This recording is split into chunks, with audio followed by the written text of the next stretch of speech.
It's opening day for the California Winter League. Brandon Januska alongside Stephen Buxton as we have baseball here from the Palm Springs Stadium.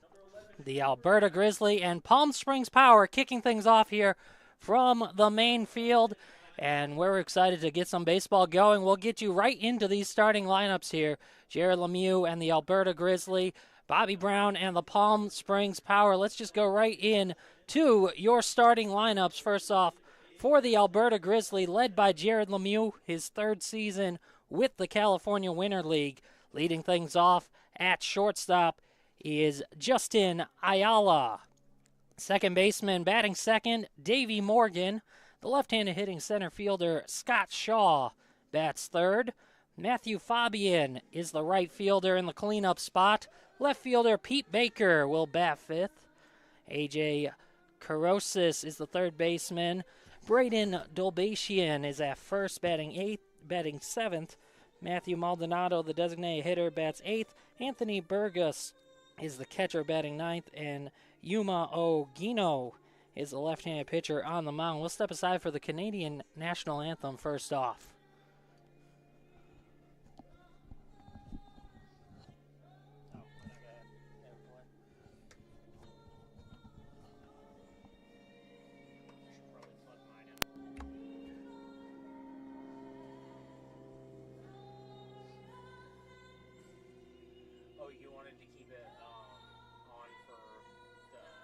I didn't know what you guys usually do. You can't. The only issue is you can just barely hear it.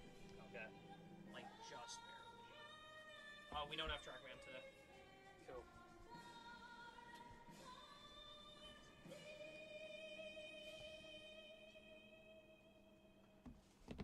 No, we'll have national anthem or American.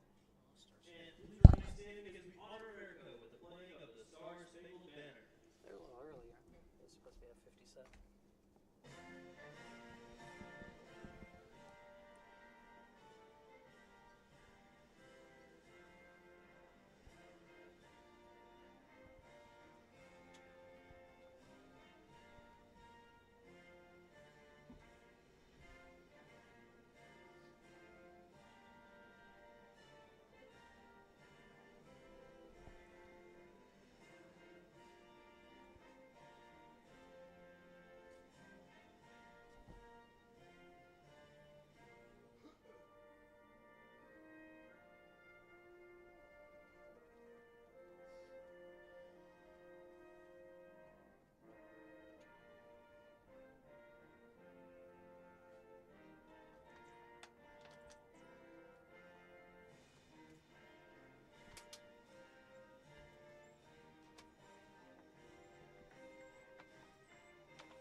Brandon Januska alongside Stephen Buxton as we are ready for California Winter League Baseball. The Alberta Grizzly taking on the Palm Springs Power to kick things off here from Palm Springs Stadium. And we're excited for some baseball here today. We went through the Alberta Grizzly lineup. Let's get the Palm Springs Power lineup as well, led by Bobby Brown, his 10th season here in the California Winter League. Leading things off at shortstop is Asaf Loengart. Francisco Polito is the third baseman, batting second. Jude Dresmecki, the left-handed hitting designated hitter, will bat third. Robert Starr is the cleanup man in right field.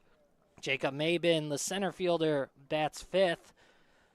Kazuya Ohira is the second baseman, batting sixth. Parker Dorrance at first, bats seventh.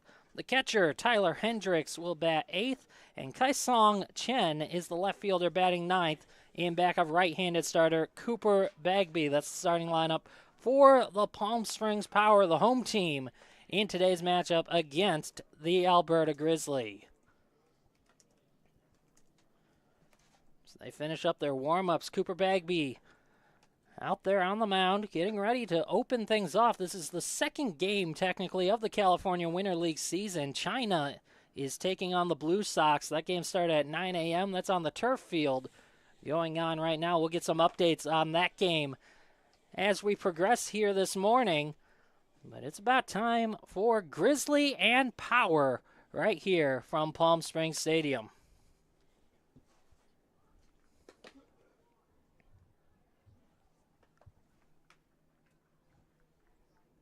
Cooper Bagby on the mound, 6'2", 198 pounds, 20 years old, a right-handed pitcher out of Orcutt, California. He finishes up his tosses.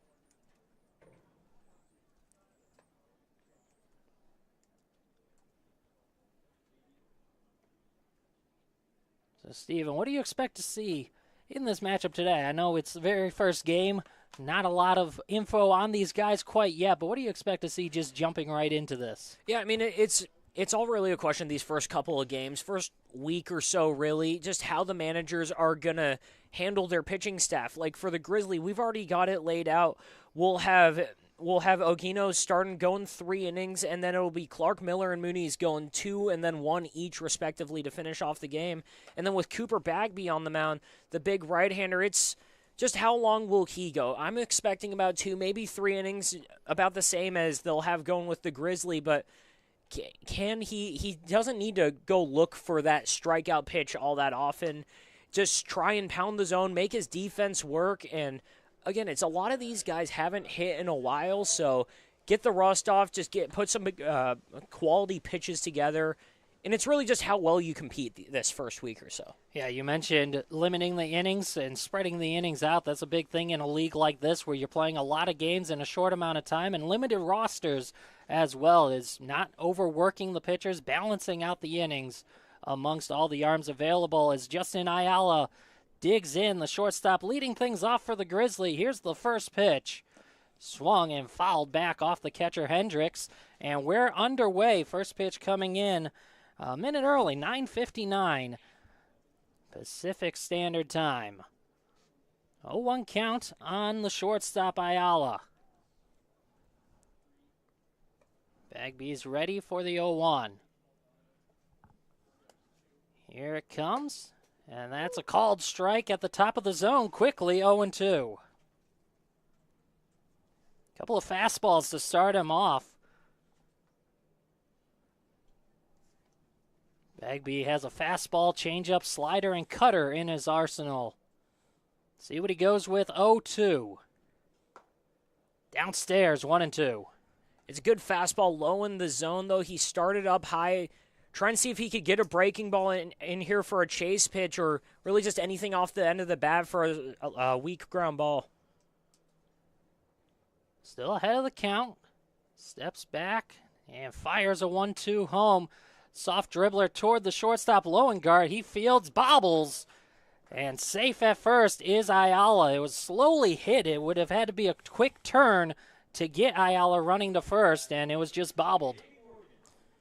Yeah, E6 there to start off the season, but again, you can't be you can't be looking for the results. It's just the process right there. A perfect pitch, gets it off the end of the bat, and again, he got that weak contact that you wanted.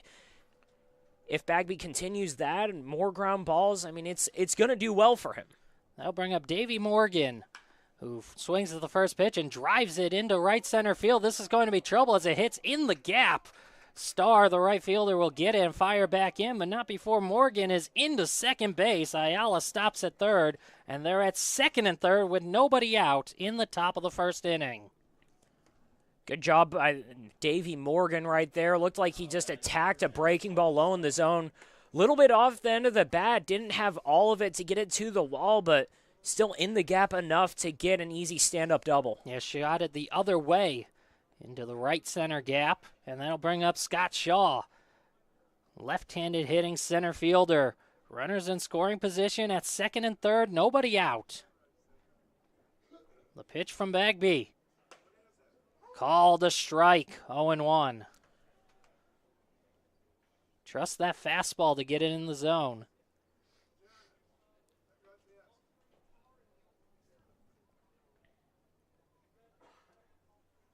Scott Shaw standing at 6'4". Tall presence in the box. The 0-1 called a strike on the outside edge. 0-2. And Bagby, he's such a big guy working off that left or first base side of the rubber towards lefties. It's got to look like it's right on top of you if he throws anything inside. He'll be leaning on that fastball a lot today. Went to Allen Hancock Junior College, did Bagby. The 0-2. Low and in. Tried to get the chase on the breaking ball. 1-2 count. Nobody out. Second and third. No score. Just underway. Top of the first inning. Grizzly threatening early. The 1-2. Downstairs it gets by Hendricks. Here comes Ayala. He'll score easily. Into third is Morgan. So that one just shot right through the 5-hole of Hendricks to the backstop, and it's 1-0 Grizzly lead. Nothing you can do there, really. It's just a passed ball gets right by Hendricks, and again, you put pressure on these defenses, you put balls in play, and right away the Grizzly off to a perfect start. It was a ball, so it's a 2-2 count on Scott Shaw.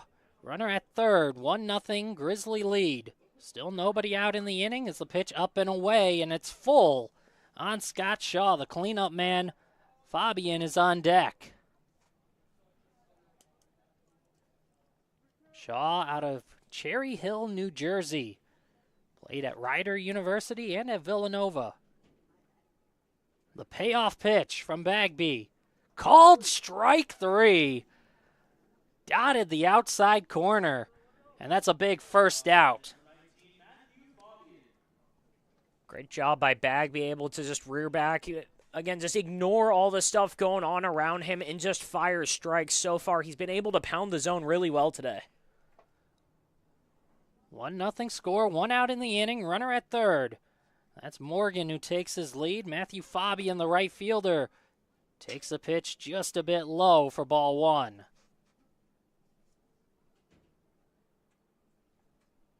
The inning started off with Justin Ayala reaching on an error. He eventually scored on the passed ball. Davey Morgan had a double, and then the strikeout of Shaw.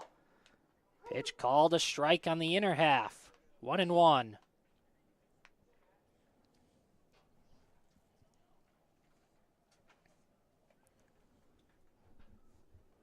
Fabian, a Toronto native, went to Ithaca College, 24 years of age. The 1-1 is called a strike, 1-2. Nice job by Bagby going inside and then working it back out. Yeah, if he can work a slider right off that corner, it's going to look like it's a strike the whole time. It could get him a strikeout that he really needs right now. 1 out, runner at third, the 1-2. Swing and a miss, strike 3. Got away from Hendricks just a bit, but he finds it underneath him and tags out Fabian for a big out number 2. There's that strikeout. And that's huge for Bagby and the power right there. If he can get out of this just allowing that one run, I mean, everyone on that in that dugout's got to be cheering for him right now. That can keep him in this game after a tough couple of first batters. Pete Baker, the left fielder, digs in. First pitch, check swing, and it was fouled off. No, it looks like catcher interference. The bat actually hit the glove of Hendricks, the catcher, so Pete Baker will reach first on catcher interference. That'll put him at the corners with 2 outs. It's something you don't see a ton, but with these guys trying to frame the pitches, get the strikes, and steal a few here and there, they're getting closer and closer while the batters are getting further back in the plate. It's bound to happen occasionally. It's just a tough break. Brings up A.J. Carosis. First pitch, runner goes. Takes off to second to throw down. Not in time, and the run comes in. So a double steal. Pete Baker took off for second, and then on the delay, Morgan came home on the throw. He scores. Safe at second is Baker. The pitch was a ball. 1-0 count on Carosis, but it's 2-0 Grizzly. Give a stolen base to both Baker and Morgan. The 1-0 is fouled off to the left. and out of play, 1-1.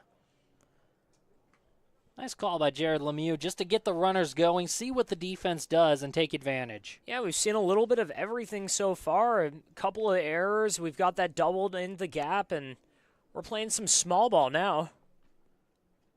2-0 Grizzly lead. We're in the top of the first inning, the 1-1.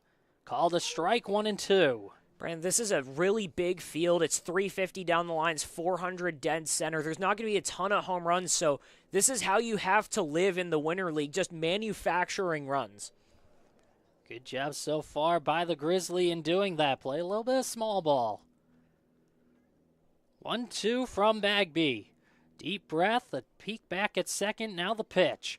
Downstairs it gets through Hendricks, and moving up 90 feet is Pete Baker. He's now at third. Another one that just couldn't be blocked by Hendricks behind the plate.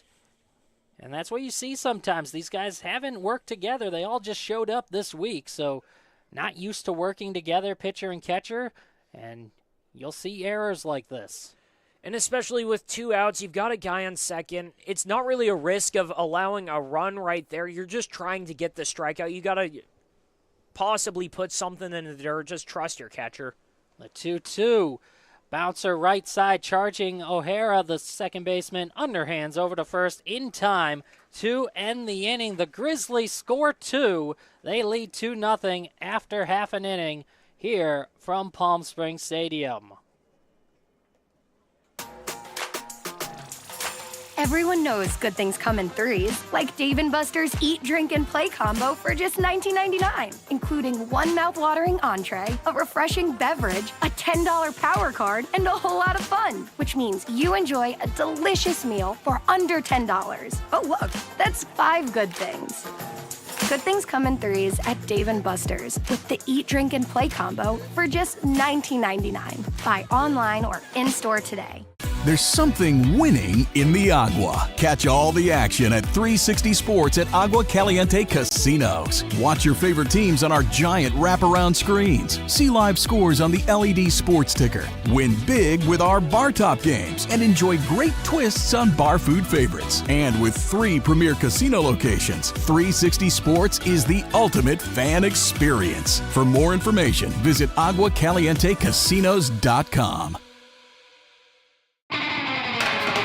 Whenever you find yourself hungry for something real, simple, and true, we're here for you. That's what a hamburger's all about.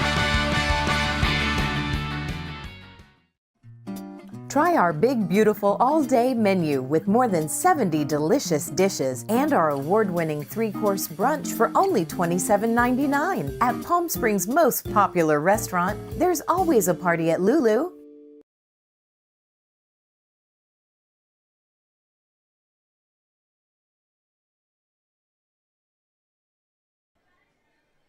Bottom of the first inning, the Grizzly struck first, 2-0 lead as now the Power get to come to bat. Bobby Brown, the manager, in his 10th season working with the California Winter League. Asaf Loengart will lead things off against Yuma Ogino, the left-handed pitcher out of Japan, the starting man for the Alberta Grizzly. Ogino.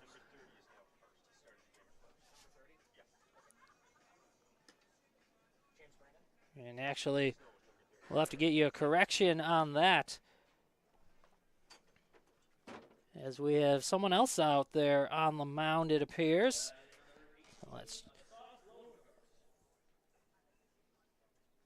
We'll get you the number on that momentarily. That's Matthew Maldonado, actually, on the mound for the Alberta Grizzly to lead things off. So Ogino, the scheduled starter, scratched from the lineup. It's Maldonado, who was supposed to be the designated hitter, starting on the mound. He is a two-way player, as the first pitch is up and in for ball 1 on Loengart, the shortstop. And another correction, Brandon, for the Power. It's not Parker Dorrance at first base. James Brandon had to be thrown out there, number 30. All right, so a couple of changes here in the early going, as this is lifted pretty well, hit to left field. Going back is Baker, back toward the wall, and it's out of here. A home run to lead things off for a soft Lowengaard, a Frontier League player, played with the New York Boulders this past summer, and he makes it a 2-1 ball game right away. Welcome to the Winter League. A soft Lowengaard gets a fastball down in the zone and just drives it right out of left field. Great way to start after a tough first inning for the Power. Makes up for the error that he made in the top half of the inning. Gets one run back. It's a 2-1 Grizzly lead, and it brings up the third baseman, Francisco Polito. Pitch from Maldonado is fouled back and out of play to the right side. 0-1.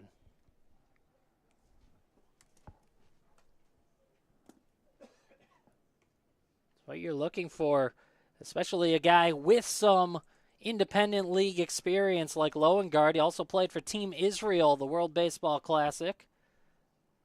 The national team. Swing and a miss. Makes it 0-2 on Polito. So one of those more veteran players here in the California Winter League. A wide range. Guys going from 16 years old all the way up to 35 and 36 years old here in the league. Maldonado ahead, 0-2. The pitch, fouled back, just got a piece. Straight back into the screen. And that's one of the intriguing things about this league, Brandon. It's not just your collegiate summer league. You get guys who have professional experience, international experience, and some guys who either just came out of high school or college. There's a little bit of everything, and the talent on all these teams is through the roof. The 0-2 from Maldonado. That's fouled up and back again into the screen. Developmental league like this, that's what you expect to see, is that wide range of talent. That's how some of them get these contracts moving forward.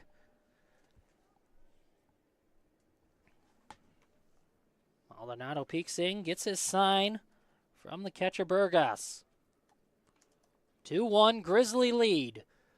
Bottom of the first inning. The 0-2, check swing. He went around. Strike three. The pitch was low and away. Slider.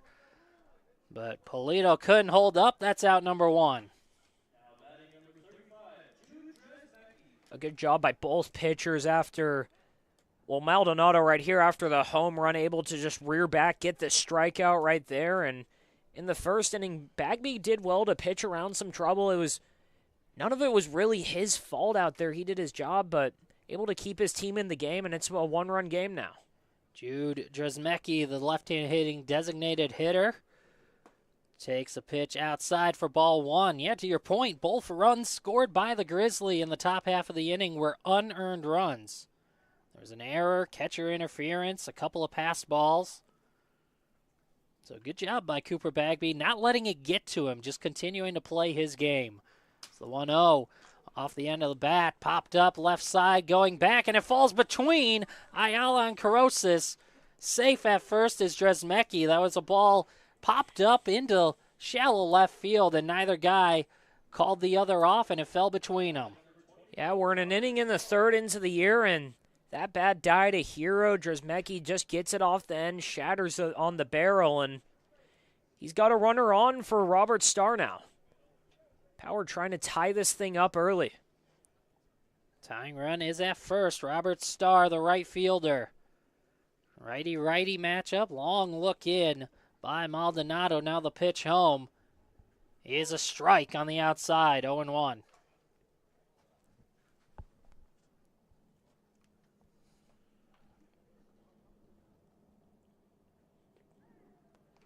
Robert Starr from Abilene, Texas, 24 years old.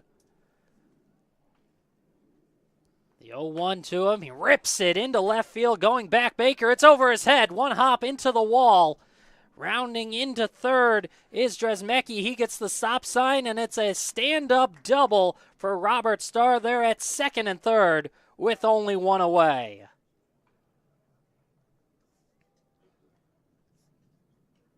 Had a fastball over the plate, and Starr ripped it into left field. Nothing Baker could do but play it one hop off the wall. Couple of hard hit balls. Obviously, the home run by Lowengaard to lead off the inning And then that one, double by Starr. Sandwiched around the Dresmecki pop-up that landed in for a base hit. Power are cooking. Tying run at third base. Go-ahead run at second. One out. Jacob Mabin digs in. Takes upstairs. Ball one.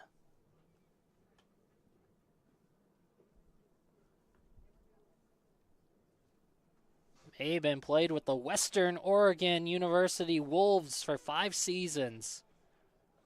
174 games, had a .359 batting average. He takes outside, a couple of misses, makes it 2-0 on Mabin. But a guy who gets on base did throughout his collegiate career. That's what the Power could use right now. Drive in a run or two and flip the score. It's a 2-1 Grizzly lead, bottom of the first inning. This is just a 7-inning game. 7-inning games here in the California Winter League. Hit on the ground to second. Morgan will go to first. A run scores. As Dresmecki comes in, it's a tie ball game. 2 outs in the inning and a runner at third. Nice piece of hitting by Jacob Mabin, just putting the ball in play and getting the run home. He gets an RBI for his efforts. Yeah, and sometimes, again, you just have to manufacture runs in here, put the ball in play, make the fielders work, and at that point, it's going to be a tough play at home. You just have to concede the run and get the out. Yeah, still early in the ball game. Runner at third now as the pitch called a strike on Kazuya Ohira, the second baseman. Tie ball game. We're even at 2, still in the first inning. Ohira, a California Winter League veteran, played here last year. As he takes outside 1-1 out of Japan. Update on the backfield. It is apparently a pitching clinic. Team China's got 12 Ks through 5 innings, and they're winning 1-0. Team China, one of the teams to beat out here, sending their World Baseball Classic team. The 1-1 swing and a miss, 1-2. We'll have the broadcast of that game later on today right here from this stadium. 12:30 start.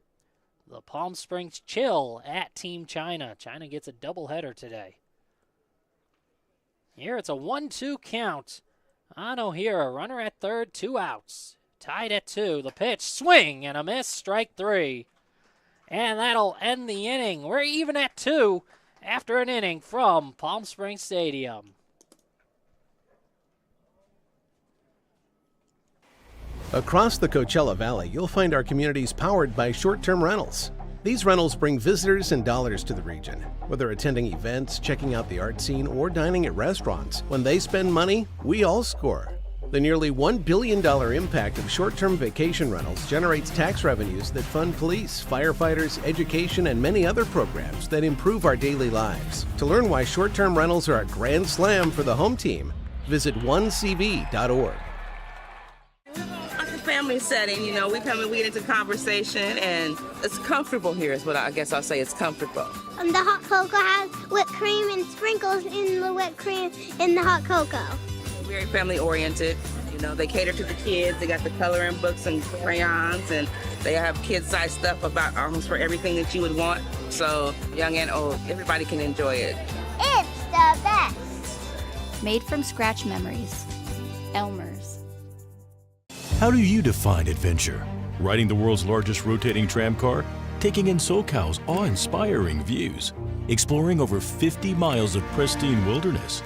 Enjoying casual or fine dining at 8,500 feet? Discovering our history? Experiencing our scenic trails? Getting that perfect souvenir? Whatever your adventure, you'll find it at the Palm Springs Aerial Tramway. Adventure at its peak. Begin your adventure at pstramway.com.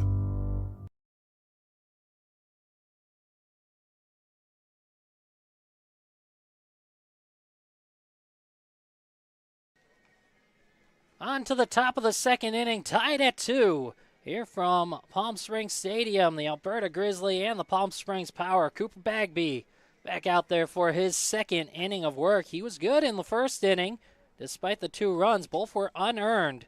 Racked up a pair of strikeouts and worked around some base runners to limit the damage. And then he got to see his offense tie things back up. So a clean slate here going into the second inning. Yeah, you basically just forget about the first inning. Bagby did all he can. Bobby Brown knows that. He watched how he worked through the traffic, through a couple of miscues, couple pass balls and error, but he got the 2 Ks and he was able to keep them in it.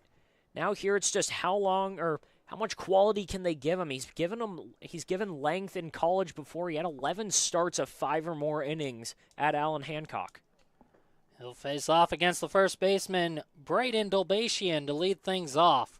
Righty-righty matchup. The first pitch bounced foul wide of third, 0-1. Dolbatian, 6 foot, 195 pounds, out of Johnston, Rhode Island. Played at Merrimack College. 5 seasons there, 268 average.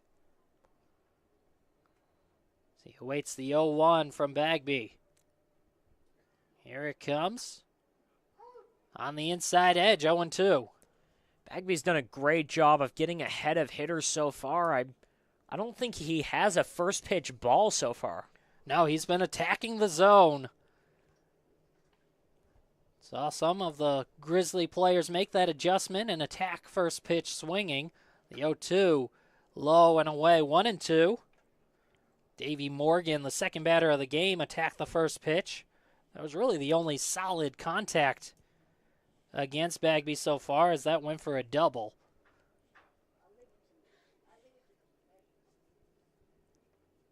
The 1-2. Ripped down the right field line, but foul and out of play. Count holds. So far, Bagby, he's been working every axis you can. He's been going up and down with that fastball. He's been working east to west with that breaking ball, and the Grizzly haven't had a ton of really comfortable-looking swings so far today. The 1-2 offering. Swing and a miss, strike 3. Looked like he took a little bit off that pitch and got Dolbatian out in front, out number 1.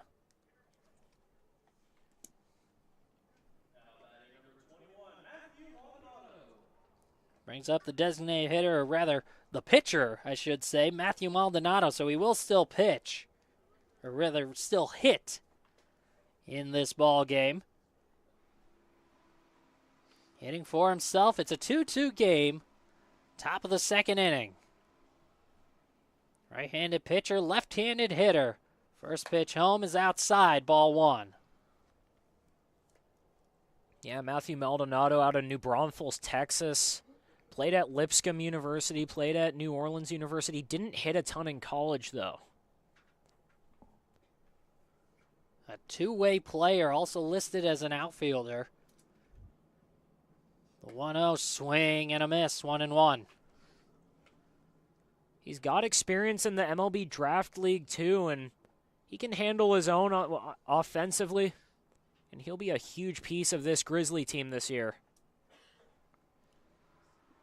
Base is empty, 1 out. The 1-1 pitch from Bagby. Fouled off to the left, 1-2.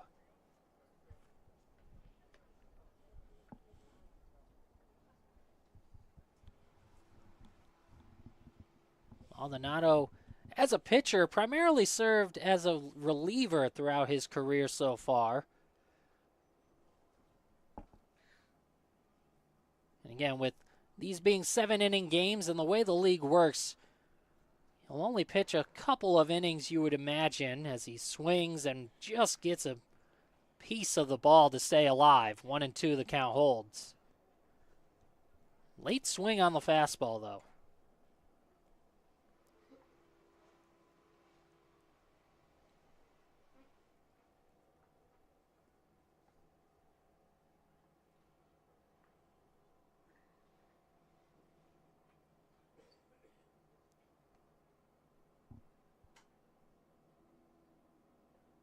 The rock back and the 1-2.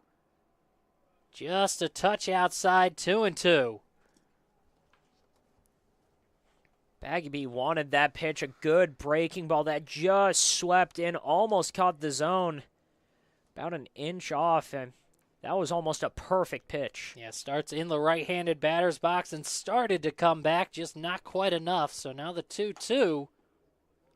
Fastball misses just outside, and the count's full. A good job by Maldonado already, though. Fell behind in the count. He's worked it full, trying to get on here. Trying to help himself out.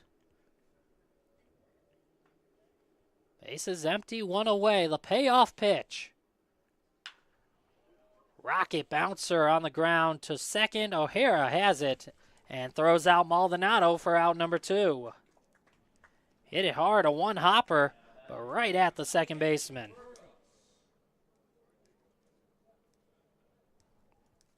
Now bring up the 9-hitter, Anthony Burgos, the catcher.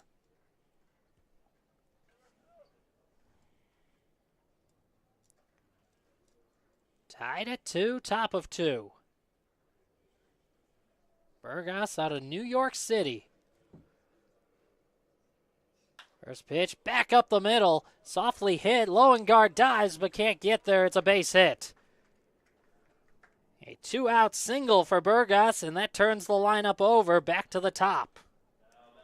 Burgos helping his battery mate right there. Just a little blooper up the middle, hit him where they ain't, and he turned it over to the top of the lineup now. Back to Justin Ayala, who reached on an error his first time up. You mentioned helping out the battery mate. That's always good when you have a two-way player like Maldonado. He just got out. You don't want him to have to go right back out there right away as it's fouled off 0-1 on Ayala. Give him a little bit of a breather before he has to go back on the mound.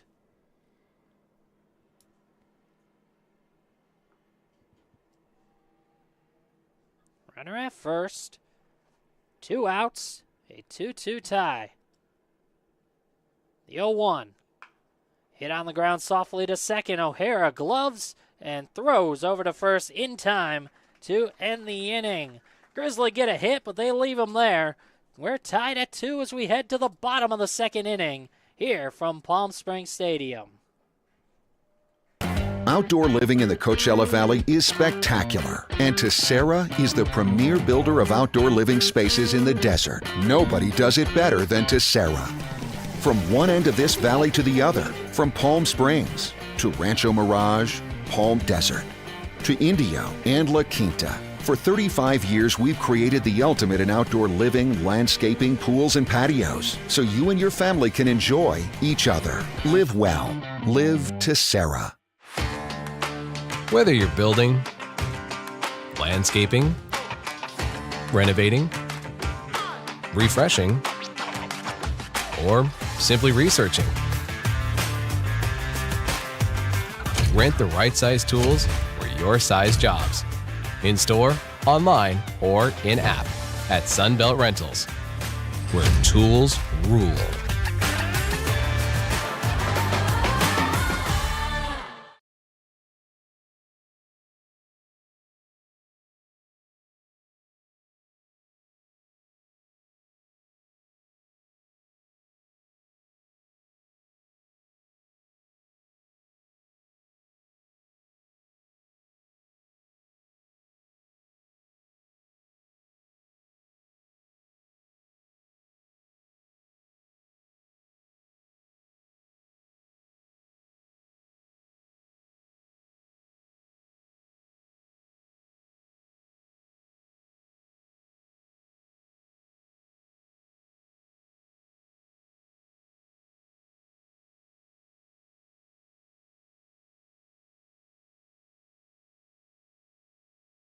Parker Doran. Or at least it's supposed to be James Brandon. Bottom of the second inning, tied at 2 from Palm Springs Stadium. The Alberta Grizzly and Palm Springs Power. Still on the mound for the Grizzly, Matthew Maldonado for his second inning of work. And he'll face off against the first baseman, James Brandon, to lead things off.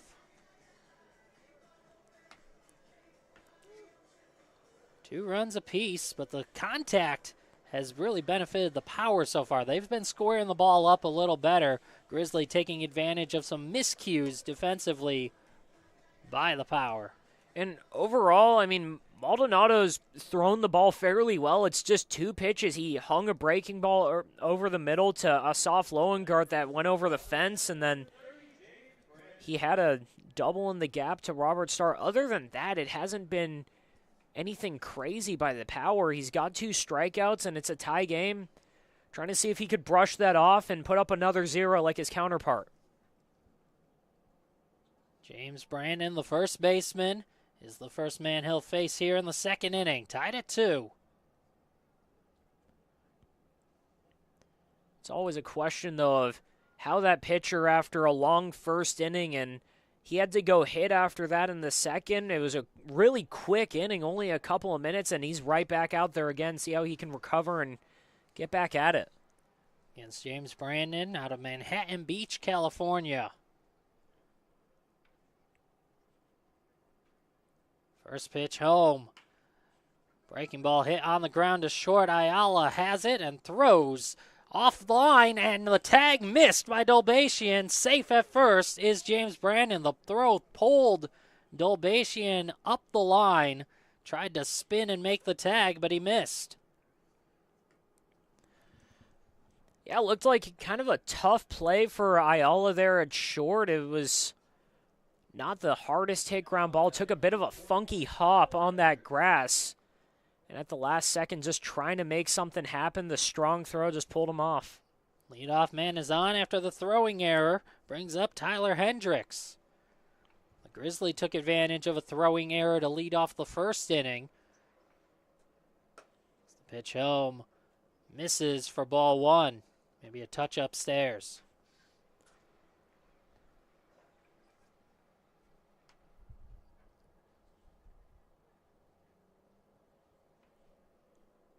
Short lead off first for Brandon. The 1-0. Check swing, but the pitch up and away. 2-0. Tyler Hendricks, another California Winter League veteran, played here last season as well.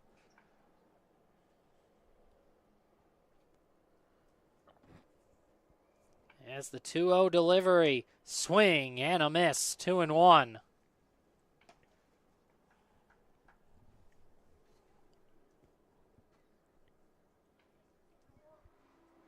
Both pitchers so far really trusting their fastballs. Want to establish that early, then use the movement and play off of it. The 2-1. There's another fastball and a late swing from Hendricks, 2-2.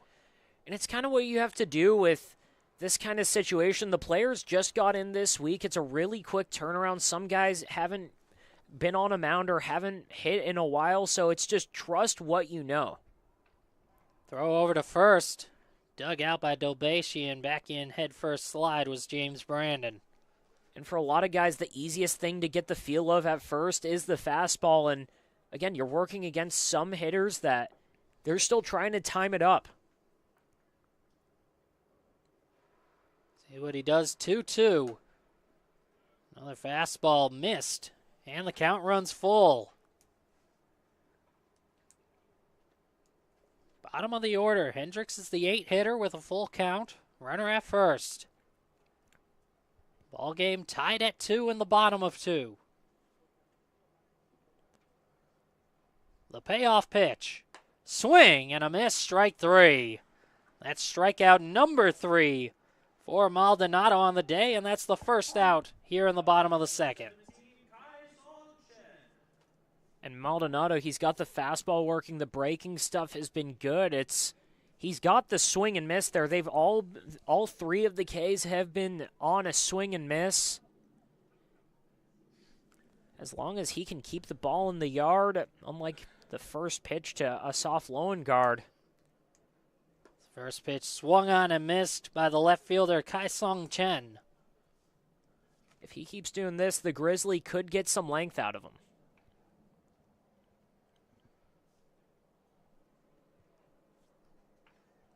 James Brandon takes his lead off first. A little bit bigger lead than he had previously. Not running. The 0-1 is swung on and missed. 0-2. Good high fastball right there. Just blew it by him. Yeah, that pitch probably about a foot above the zone.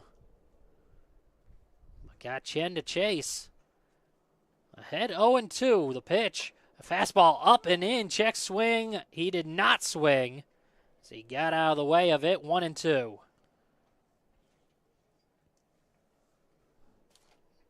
Kind of turned his body as he was getting away from the pitch. Was able to hold the bat up.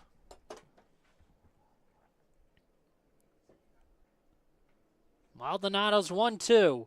Off speed and called strike 3. A perfect pitch. After going with 3 straight fastballs, and that's out number 2. Great job there by Maldonado. He sped him up. Again, the 3 fastballs in a row, and then just drops a curveball straight out of nowhere. At that point, it looks like the pitch is coming at you about 40 miles an hour, and you can't really time that up. Brings up Loengard, who homered to lead off the first. Takes a first pitch strike at the knees. 0-1. He homered on a fastball. Maldonado started him off speed this time. 2-2 tie. Runner at first, 2 outs. Bottom of the second inning. There's a fastball inside, 1-1 on Loengart.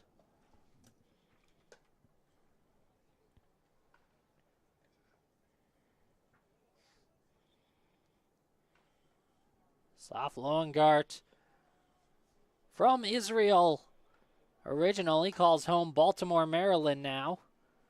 As he takes outside, low and away on the slider, 2-1.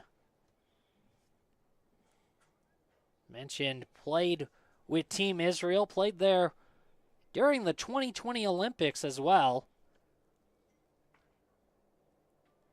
Maldonado's 2-1 offering. Inside, 3-1.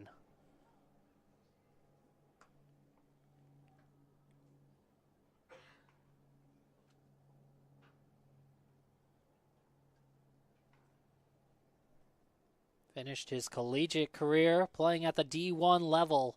William and Mary. He takes inside, ball 4.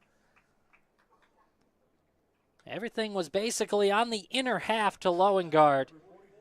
He draws the 2-out walk. They're at first and second for Francisco Polito.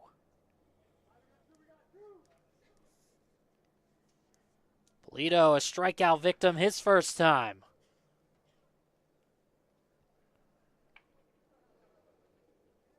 Tied at 2, bottom of 2. Righty, Maldonado kicks and fires. Swing and a miss. 0-1.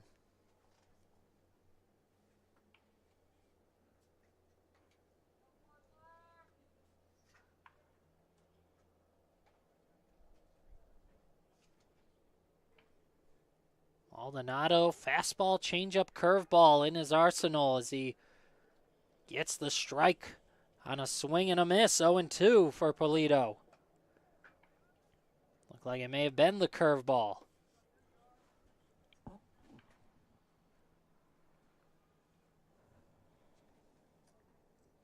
The Texas native looks into his catcher, Burgos.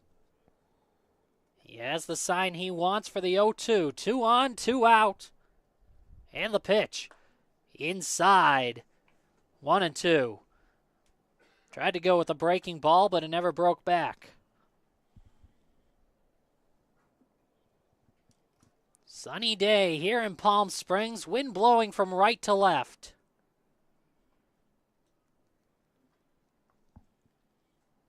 And a 1-2 pitch from Maldonado. Outside, 2-2. Jude Dresmecki is the man on deck. Left-handed hitter.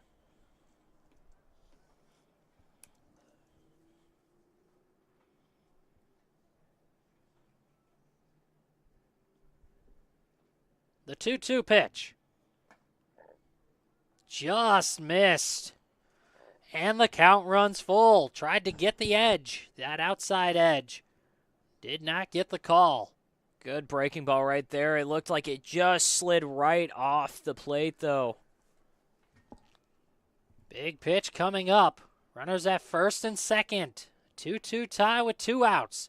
Runners get their leads as this is popped up into right field on the run, and making the catch is Fabian to end the inning. Polito put it in play, but the Power strand 2. We're tied at 2 after 2 innings of play. On to the third from Palm Springs Stadium.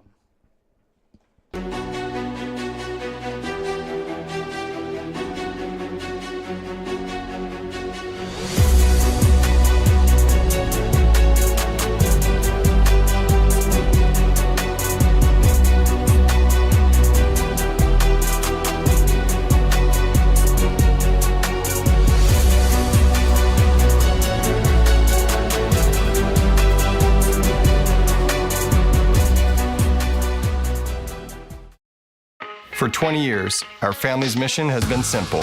It all starts at Stuffed, where exceptional service meets bold flavors. Every crust, a masterpiece. Cocktails crafted to perfection, and an atmosphere that brings family and friends together. Stuffed pizza, dine-in or takeout. Savor and enjoy at our 2 locations. Quality, service, family legacy, it all starts at Stuffed. Jessup Auto Plaza has been proudly serving the Coachella Valley since 1938 as your trusted family-owned auto destination. Now, electrify your drive with the Valley's most extensive range of electric vehicles. Drive the Chevrolet Blazer, Equinox, Silverado, the powerful GMC Hummer, Sierra, and the distinctive Cadillac Lyriq. Silent power, bold performance. Electrify your drive. Jessup Auto Plaza. Since 1938, the EV brands you love, the family you trust.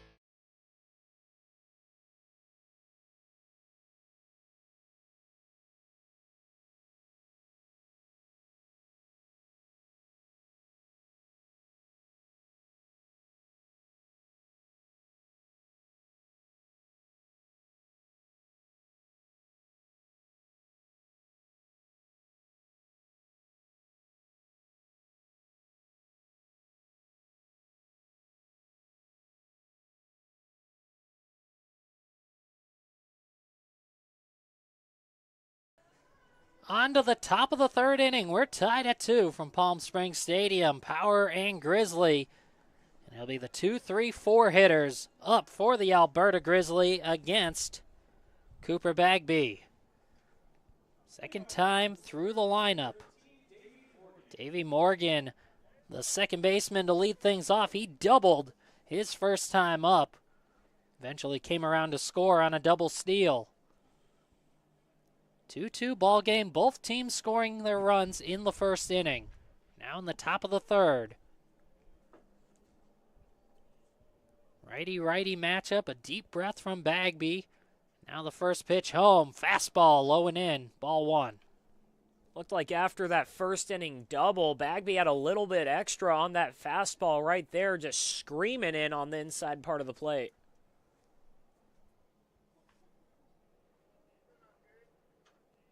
See what he goes with now. 1-0.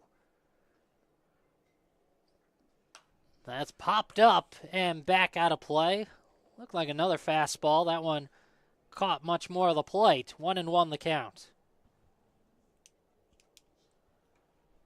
Sometimes, especially starting off an inning and against a guy who put a good hit on you last time, you just get a little over anxious and you yank one.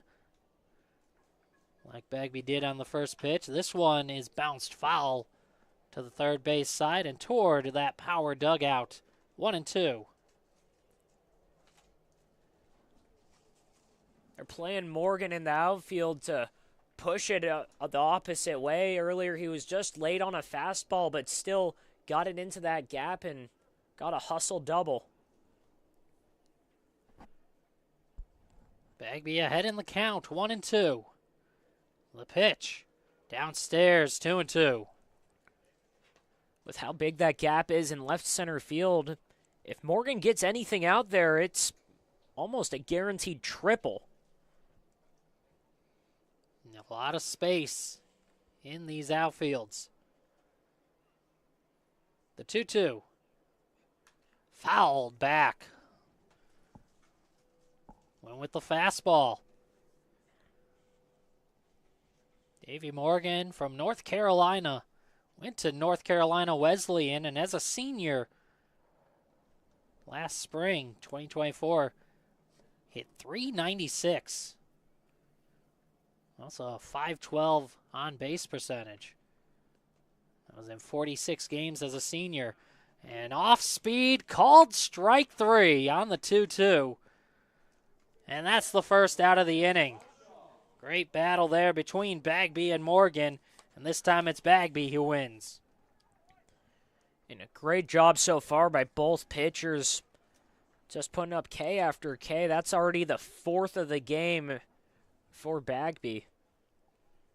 Maldonado on the other side with 4 strikeouts as well. Brings up Scott Shaw, who was a strikeout victim his first time up. The left-handed hitter was caught looking his first time as he takes outside for ball 1.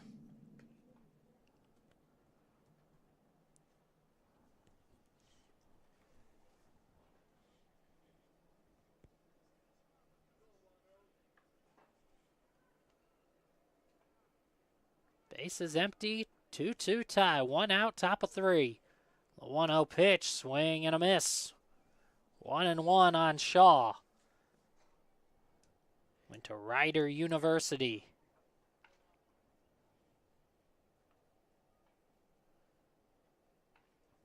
Started off at Rider University, I should say, then went on to Villanova.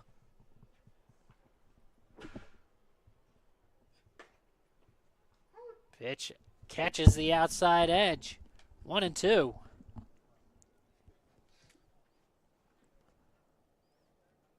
Had 11 home runs with Villanova as a senior to go along with a .290 batting average. The tall left-handed hitter, 6'4". The 1-2. Low and in. 2-2 as it skips away from the catcher Hendricks. And I was interested to see how Bagby's going to work with Scott Shaw. I think he's the only lefty in the Grizzlies lineup today, and so far he's just trying to pound that inner half of the plate, trying to really just crowd it on Shaw and make him uncomfortable. See if he stays inside 2-2. He does, as that's ripped into right center field for a base hit. Nice bounce back by Shaw, and it's a 1-out single. Shaw, one of 3 lefties in the lineup today to go along with Carosis and Maldonado for Grizzly hitters. And then the Power have 1 in Drismecki. That's a really good job by Shaw, too, with how good Bagby's fastballs looked early on. You got to pull those hands in and just fight it off, and he's able to get it up the middle for a hit. 1 out, 1 on, brings up the right fielder, Matthew Fabian. As taking off on the pitch was Scott Shaw. And he's into second with a stolen base. The check swing is strike 1 on Fabian. So down to second, give a stolen base to Shaw.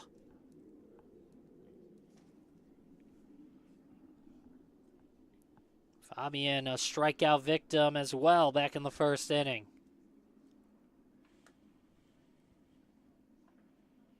Runner at second, 1 out.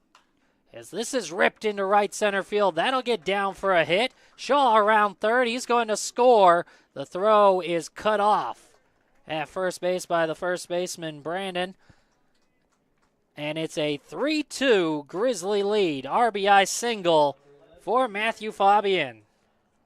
Good job by Fabian right there. Looked like he got a breaking ball just down below the zone and able to scoop it out right into kind of no man's land in right center field. And when you're running the bases like the Grizzly have so far today, it's, again, how Lemieux's been managing this team, just manufacturing runs. Throw over to first. Fabian back in with a head-first dive, so Bagby paying attention to these base runners. Try to keep them from getting back into scoring position.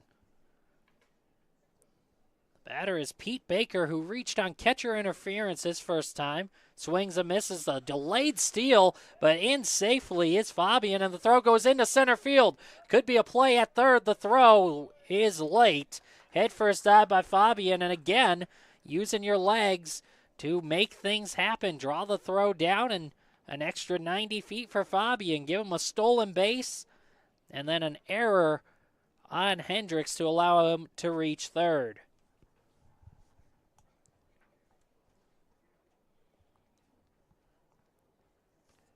Again, this is why you play baseball this way, why you just do the little things right, put pressure on the defense, because you sometimes get breaks like that. Next offering is popped up on the infield, going back. Loengart, the shortstop, makes the grab, and that's the second out of the inning.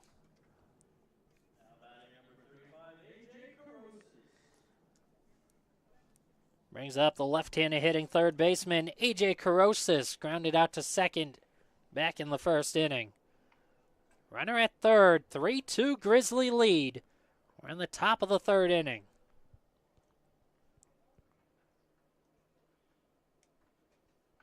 Righty to lefty, first pitch home, low and in, ball one. Got an update from the backfield final. Blue Sox take home their first win of the season. Beat China 2-1. China just couldn't string together enough hits. They actually out-hit the Blue Sox, but still lost. Just couldn't string them together. Pitch outside, 2-0, so it was a late rally by the Blue Sox. It was 1-0 China in the fifth.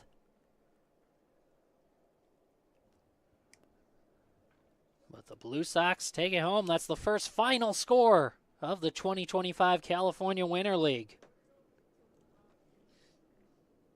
It's a 2-0 count here on A.J. Carosis.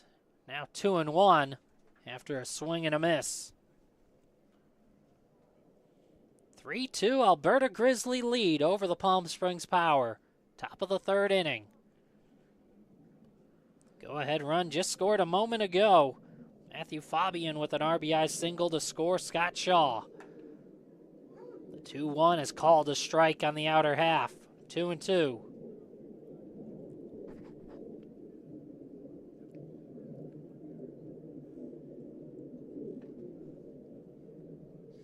Fabian takes his lead off a third. Righty to lefty. The 2-2. High fly ball right side. Going back, O'Hara, the second baseman, makes the catch just a few steps into the outfield grass, and that will end the inning. But the Grizzly take the lead. They lead it 3-1 as we head to the bottom of the third here from Palm Springs Stadium.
Bottom of the third inning, leading things off for the Palm Springs Powers. The three-hitter Jude Dresmecki singled and scored back in the first inning.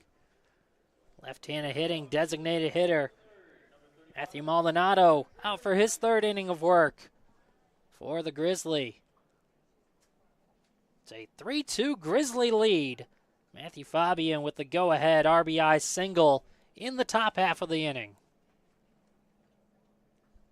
Righty to lefty, the first pitch home. Off speed and called a strike, 0-1.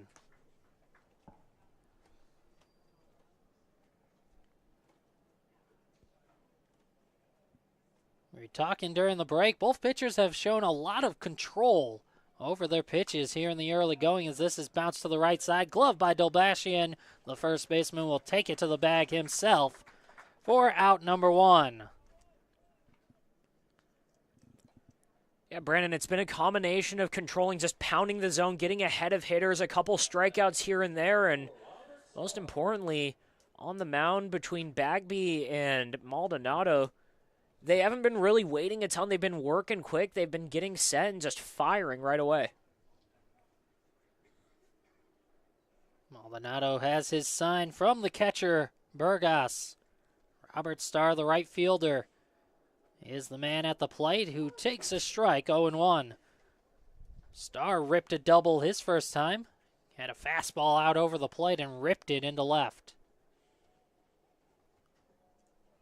Out of Abilene, Texas, went to New Mexico Military Institute, as well as Dallas College. The breaking ball misses inside, 1-1. And when you're firing a lot of strikes like these two guys are with what looks like two really good fastballs today, and you're working at the pace that they are, the hitters got to take it into their own hands to slow the games down and give themselves a chance to breathe. 1-1 is swung on and missed, 1-2.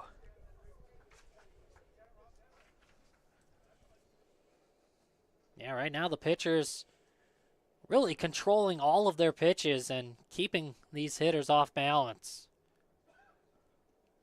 3-2 Grizzly lead. Bottom of the third inning, the 1-2. Upstairs, 2-2.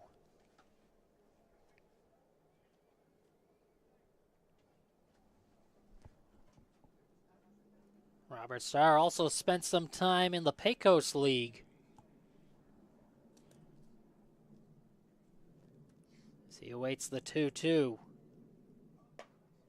Another pitch high. And the count runs full. Base is empty, 1 out. Jacob Mabin's the man on deck. 3-2 Grizzly lead.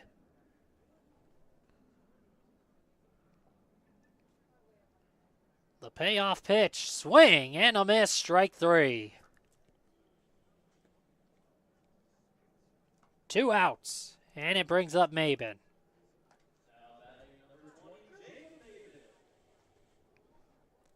And for a last-minute addition to the lineup, Maldonado being put out there on the mound, he's done really well for himself. Already 5 strikeouts, just the 2 earned runs, and again, he's doing all the Grizzly need him to do. Yeah, we mentioned he was originally just listed as the designated hitter, a two-way player, as he spikes this one. Bounces up and over the backstop for ball 1. How often do you see that? A guy spikes it and it pops up and over the backstop out of play. Luckily, just counts as ball 1, nobody on base. The 0-1 is hit on the ground, bouncer to short. Ayala has it and throws out a hustling Mabin for out number 3. 3 out, 3 down. Go the Power in the bottom of the third inning. It's a 3-2 Grizzly lead from Palm Springs Stadium.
We move to the top of the fourth inning.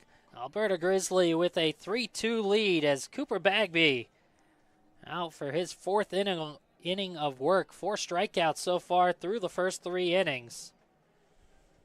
He'll look to keep the score right where it is and let the Power bats get back to work. Power just went down in order. That's the first 1-2-3 inning we've seen so far today in the bottom of the third. Maldonado and Bagby both doing well so far on the mound.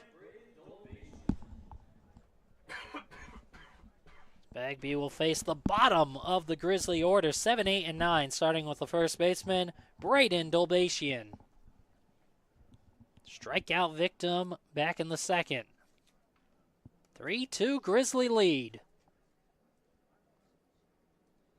Bagby's first offering is popped up on the right side. Going back is O'Hara, the second baseman, now coming in, and it's off his glove.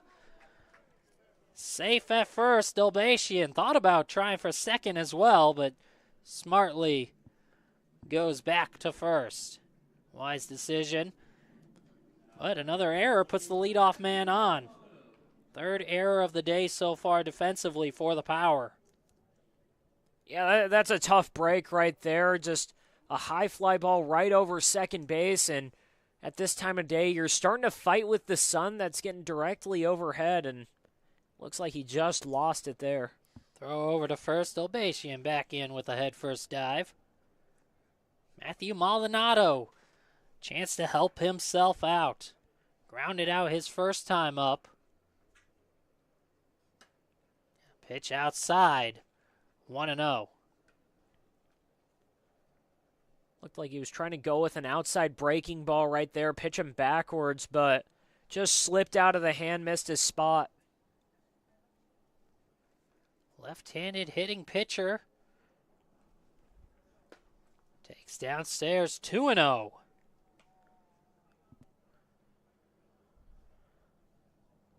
Dolbatian with a short lead so far on the first 2 pitches. Another short lead on this one. 2-0 count. On Maldonado, the pitch. Swing and a miss, 2-1. 3-2 Grizzlies lead. Each team scored 2 in the first. The difference so far, Matthew Fabian with an RBI single in the third.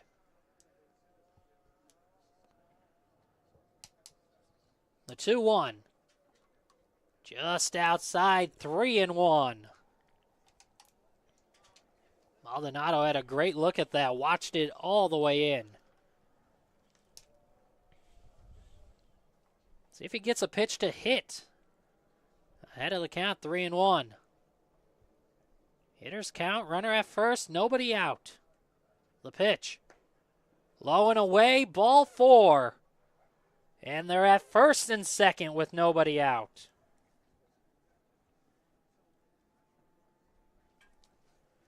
That'll bring up the 9-hitter, Anthony Burgos, who singled his first time.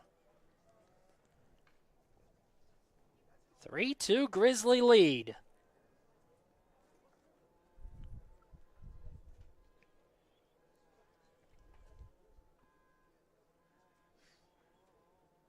Bagby peeks back, now fires home. Downstairs, ball 1. He's attacking the bottom. Trying to get the bottom of the zone. He's missed low quite a bit so far this inning. He's keeping everything down. The 1-0. That's ripped into left field for a base hit. Again, the green light to score is Dolbatian as he scores easily. The throw home allows Maldonado to reach as well. Looked initially like he had the stop sign. May have just run through it, but it pays off as Dolbatian comes in to score, and it's a 4-2 Grizzly lead. Yeah, it looked like Chen was playing kind of deep in left field, and what wasn't all that hard hit of a single out to short left, had to run up on it and gave Dolbatian enough time to round the bases and score. That gives Burgos the RBI, and it'll bring out Bobby Brown. And looks like we may have a pitching change right now. Just a visit on the mound. Bobby Brown in his 10th season for the California Winter League. During the summers, he's the manager of the Ottawa Titans of the Frontier League. So will be Matthew Maldonado staying in the game. Try to work out of the jam. Runners are at the corners with nobody out. It's a 4-2 Grizzly lead in the top of the fourth. Yeah, it's just a quick talk. Get Cooper Bagby is a quick breather. No one's been warming up in either bullpen so far, so unless they're going to throw a position player on the mound, they don't have anyone ready. And just trying to slow down the game, make sure that just reset the mind after a couple rough at-bats. And we get our first substitution of the day as well, a pinch hitter, Josh Roberts. The switch hitter takes a strike, 0-1. Switch hitter batting from the left side. And he's pinch hitting for the shortstop, Justin Ayala.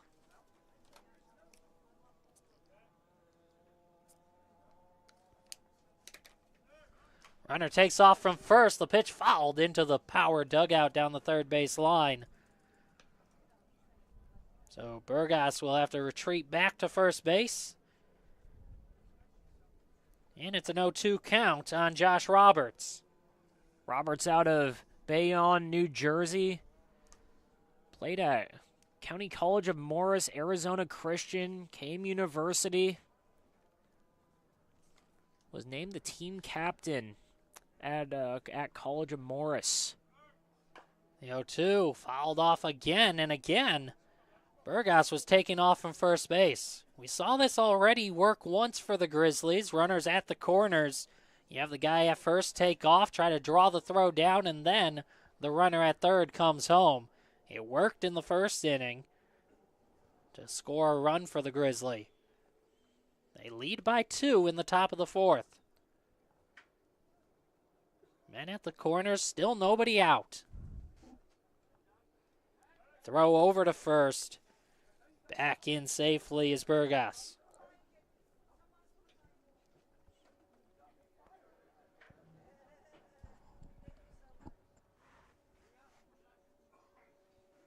Maldonado gets his sign from the catcher Hendricks. Another 0-2 delivery. Here it is. Bounce foul at the plate. Good at bat so far for Roberts. Always a tough situation coming fresh off the bench.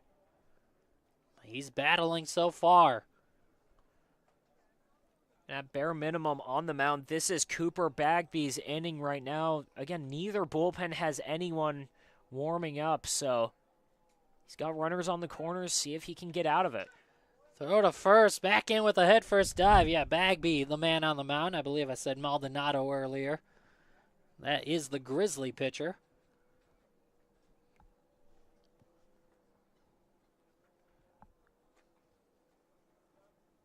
Bagby's 0-2. Off speed, outside, 1-2.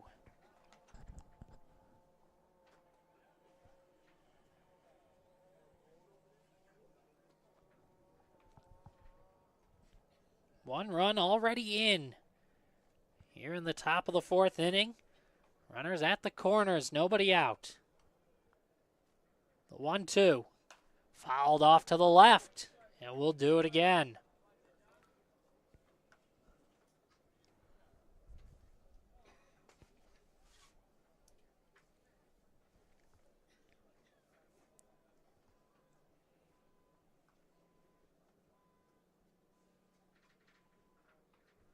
Another throw down to first base. Gets Burgos diving back in.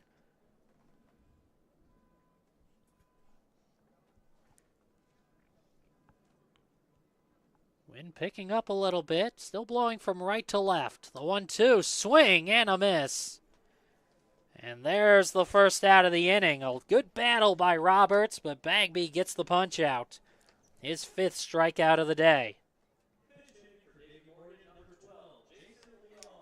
Another pitch hitter coming up here. Jason Leone will pinch hit for Davey Morgan.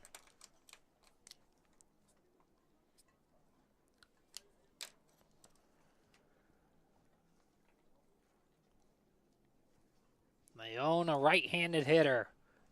Pinch hitting for the second baseman. Runners at first and third. 4-2 Grizzly lead. Another throw over to first. With Burgos diving in. Leone, one of a handful of local guys, grew up in Indio, played at La Quinta, played at College of the Desert for a couple years, most recently at Cal State Bakersfield. Pitch home runner does take off, and now the delayed steal throw to the plate is not in time. Burgos steals second as Maldonado comes home and gets the stolen base of the plate. It's a 5-2 Grizzly lead. And Brandon, right now, every baseball traditionalist, everyone who, is against the three true outcomes is grinning ear to ear watching the Grizzly play. They've just put on a clinic on the bases today. Pitch was a strike, so it's 0-1. And yeah, that's the second time they've done that. Particular move with runners at the corners. Again, just try to draw the throw down to second. Let the man at third run home. Pitch inside. 1-1 now on Jason Leone. And it doesn't matter how well you're pitching, how many strikes you're throwing. If your team can't control the running game, it'll get out of hand like this. 1-1. Bounce to the right side and through into the outfield for a base hit. Burgos is going to try to score the throw. Cut off. And it's 6-2. Alberta in front. RBI single for Jason Leone off the bench.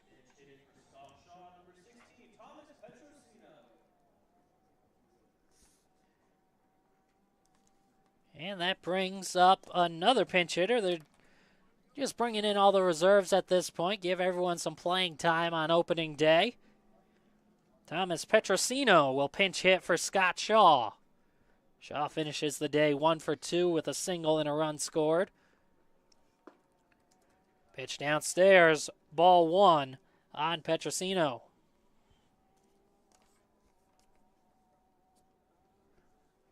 Six 2 Alberta lead. Runner at first, 1 out in the inning.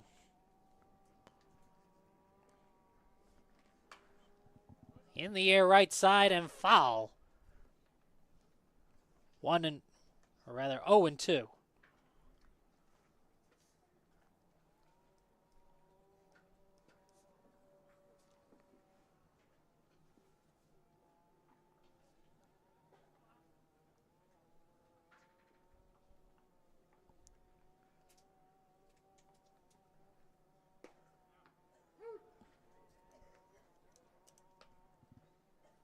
Make it now an 0-2 count. Make it 1-2 rather. Thank you to the home plate umpire for clearing that up for us. 1-2 the count on Thomas Petrosino. Runner takes his lead off first. That's Leone. He takes off. The pitch upstairs, the throw to second. Not in time. The ball actually popped out of the glove of the second baseman, O'Hara. So safe at second, another stolen base for the Grizzly. Put a runner in scoring position. The pitch was a ball. 2-2 the count on Petrosino.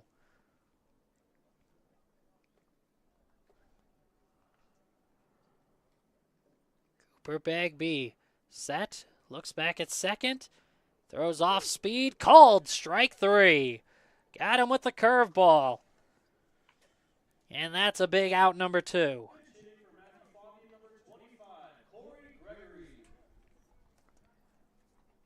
Another pinch hitter coming up as Corey Gregory will pinch hit for Matthew Fabian.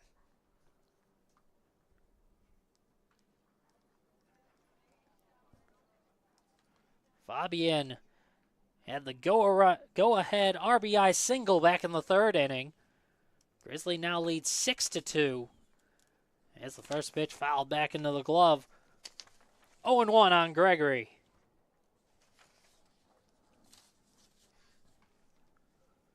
Runner at second, 2 outs. 6-2 lead, 3 runs in already for the Grizzly here in the top of the 4th inning. 1-1, Rather 0-1, swung on and missed. 0-2.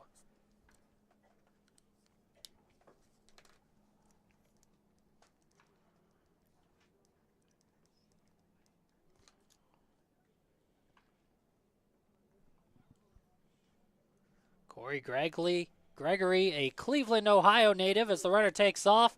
Doesn't matter as it's called strike 3. Gregory down on strikes. That's now 7 strikeouts for Cooper Bagby. But the Grizzly find themselves in front as they add 3 more. It's a 6-2 Grizzly lead heading to the bottom of the 4th.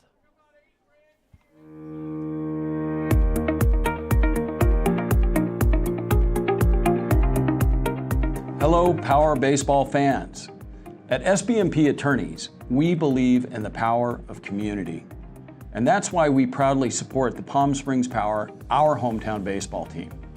After a memorable championship season in 2024, capping off the team's 20th anniversary, we're all very excited about the 2025 Power team.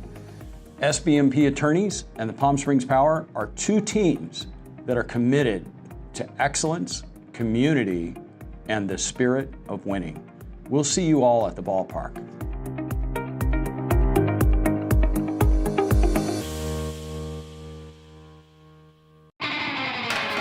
Think of the highest quality you can imagine. Now, think higher.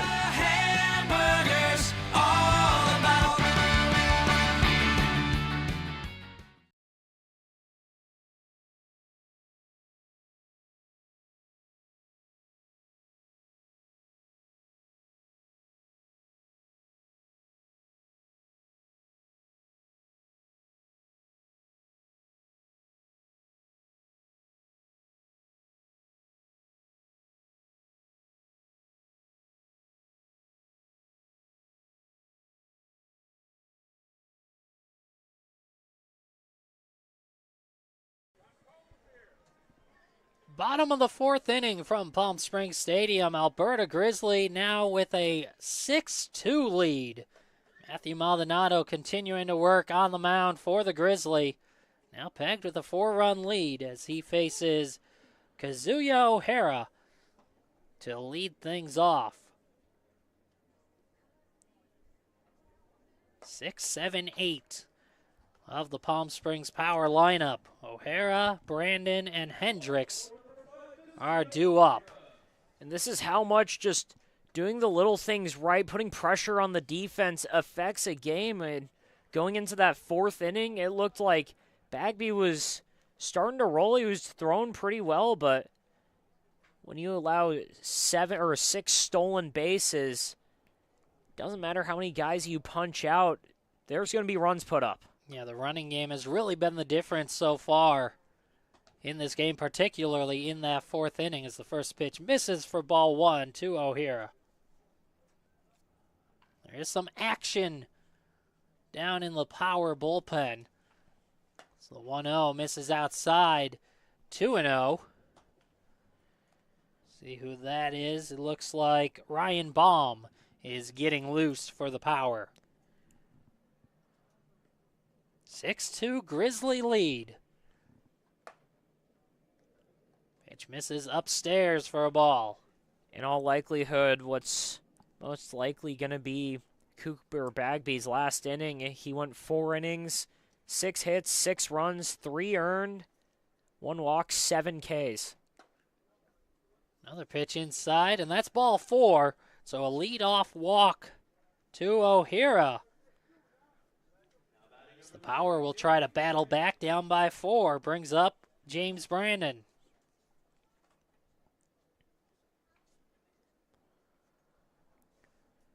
Brandon reached on an error by the shortstop Ayala. Ayala now out of the game. Multiple substitutions by the Grizzly. Josh Roberts, Jason Leone, Thomas Petrosino, and Corey Gregory all into the game now as a pitch in the dirt is blocked by Burgos. Ball 1 on James Brandon.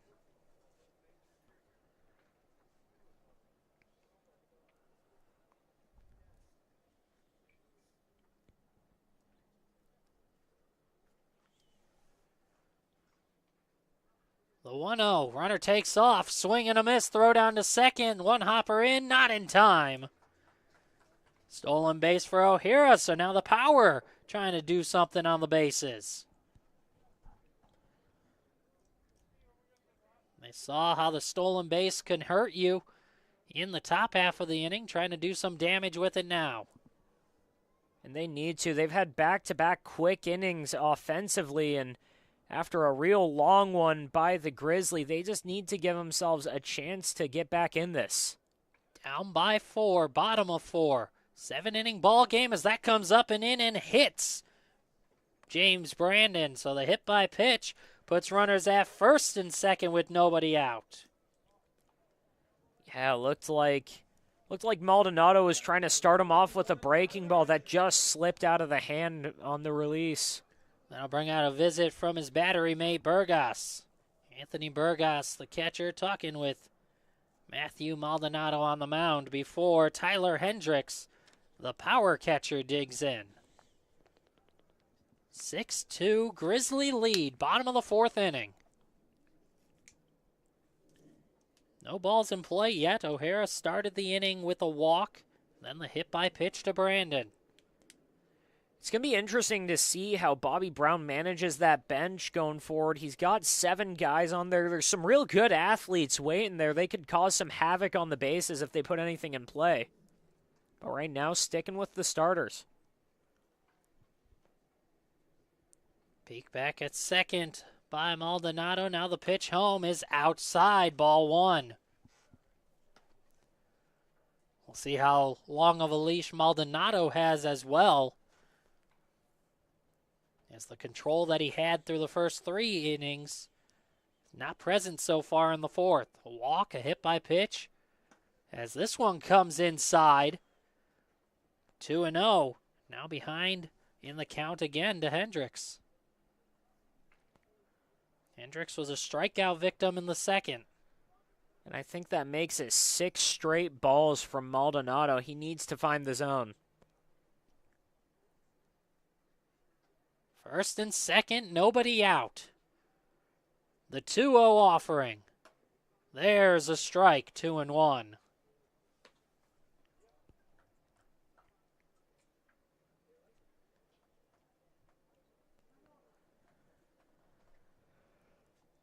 The 8-hitter Tyler Hendricks awaits the 2-1. That's right down the middle, 2-2.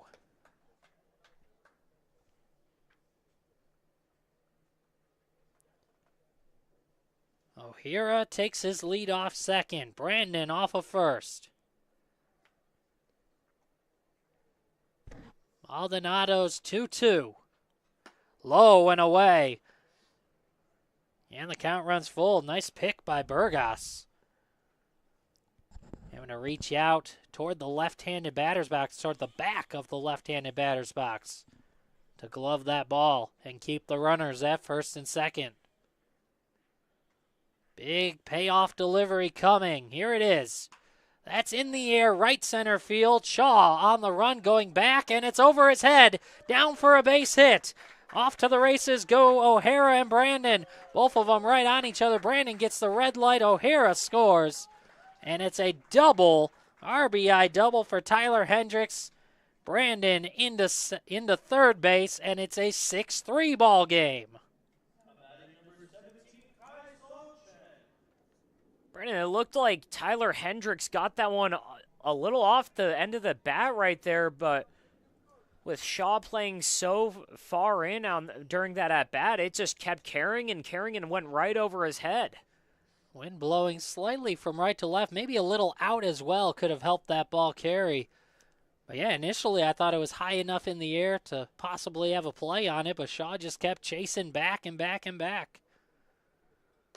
First pitch, check swing, no swing by Kaesong Chen for ball 1.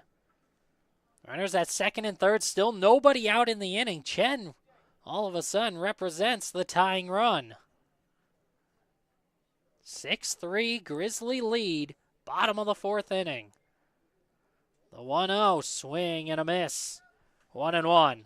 I'm sorry, that's Petrosino out there in center field after he pinch hit for Shaw in the 4th. The flurry of pinch hitters that came up at the top of the Grizzly order. Swing and a miss again from Chen. Chen, the 9-hitter for the Power. This is the second time through their order. The Grizzlies started making their substitutions after the second time through. See if it's similar on the Power side. 1-2 count. Runners at second and third. The pitch. Called. Strike 3. Great breaking ball on the inner half for out number 1. Second time up for Kaisong Chen. Second time that Maldonado's been able to put him down with a backwards K. This will be a big at-bat here, though. 1 out. Runners at second and third. Asaf Loengart is the hitter. First base is open. Maldonado has not retired Loengart so far today. A solo home run in the first and a walk in the second as he takes outside for ball 1.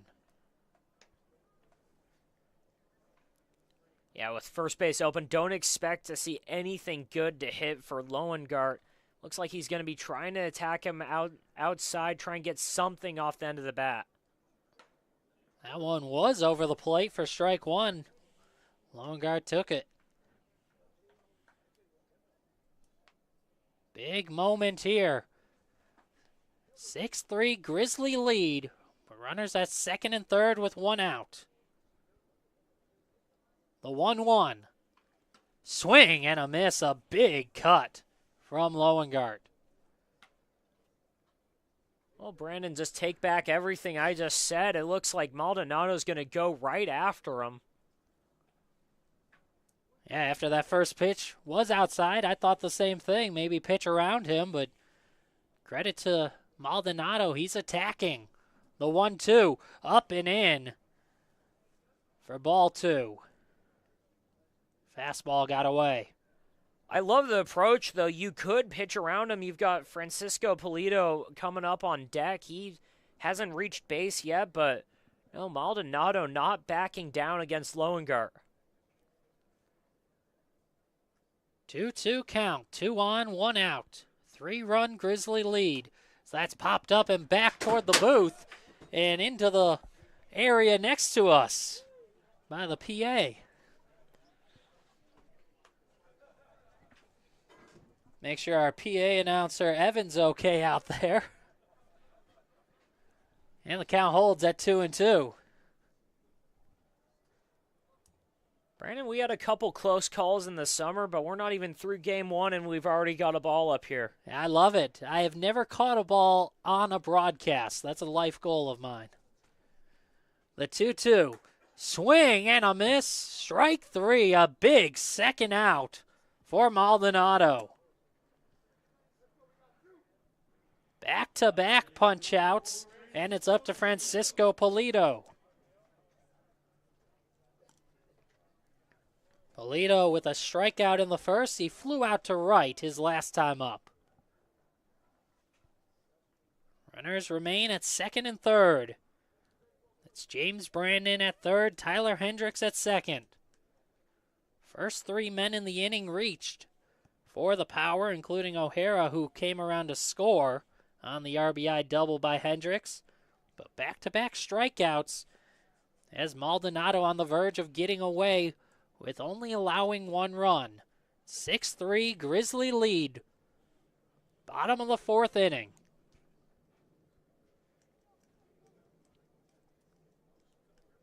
First pitch to Polito. Misses wide, ball 1.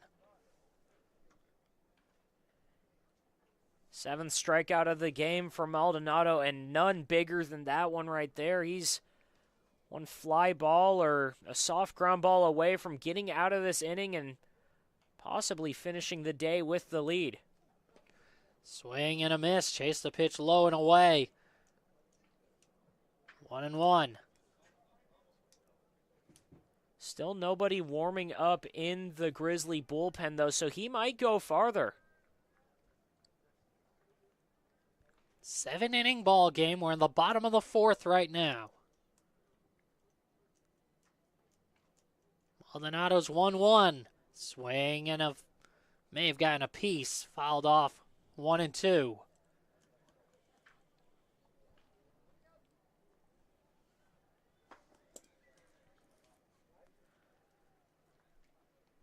And after struggling to find the zone early on in this inning, that first strikeout looks like it got Maldonado right back on track. Yeah, sometimes that's all it takes. Get one over, regain that confidence as Polito fouls one off to the right and out of play. Count holds at 1-2. Just kind of recalibrate a bit. Find the zone, and then you're right back there.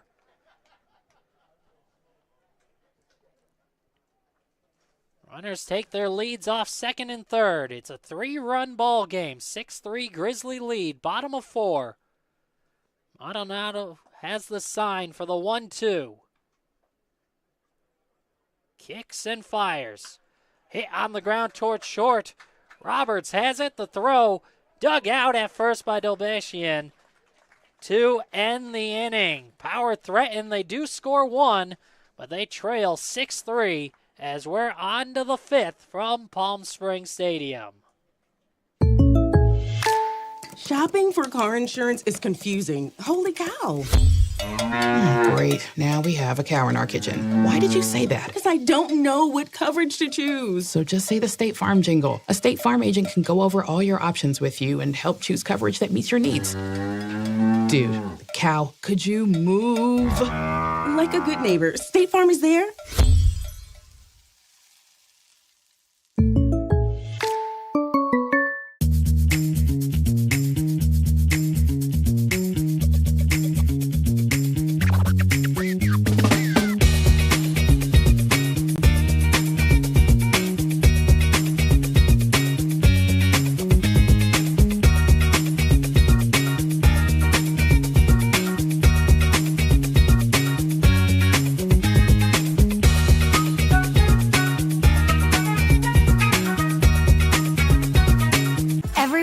Good things come in 3s, like our Eat, Drink, and Play combo for just $19.99. Maybe the saying should be good things come in 19.99s. Maybe not.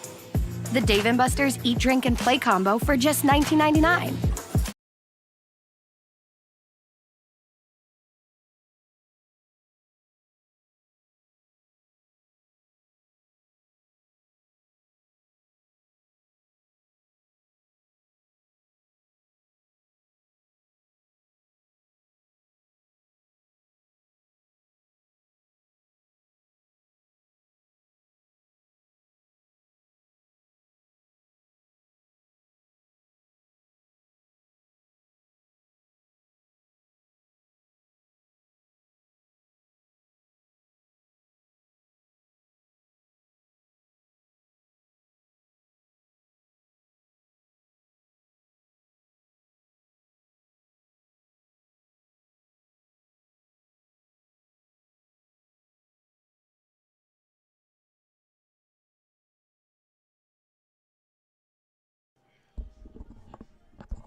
Top of the 5th inning, 6-3, Alberta Grizzly with the lead, and the new arm on the mound for the Palm Springs Power, that's Ryan Baum. The right-hander standing at 6'4", 210 pounds. He'll take over for Cooper Bagby, who went 4 innings, allowed 6 runs, 3 of them earned on 6 hits, 1 walk, and 7 strikeouts. Grizzly with a 6-3 lead. Baum will try to keep the score right here. A nice job on the other side. Matthew Maldonado working out of a jam to keep that 6-3 lead. So there were runners at second and third with nobody out. Maldonado able to strand them. Looks like another pinch hitter for the Grizzlies, too. Luke Chernesky taking over for Pete Baker. So he takes ball 1, and that should clear out the bench for Jared Lemieux and the Grizzly. 1-0, swing and a miss, 1-1. It's a little bit of a different look from Baum on the mound, though, compared to Bagby. Baum working a little closer to the middle of that rubber, still on the first base side, but a direct right over the top delivery. Pitch misses high, 2-1. Looks like he's getting a lot of extension, too. He's getting really far down on the mound. Toes the first base side of the rubber. The 2-1 is swung on and missed. 2-2. And with someone as big as Baum, and when you're getting that far down on the mound, it looks like you're getting an extra 2 or 3 miles an hour on that fastball sometimes.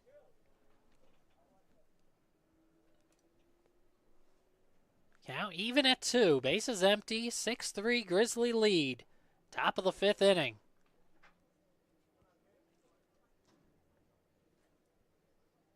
The 2-2. Called strike 3 on the inside edge. Chernesky down on strikes. That's out number 1.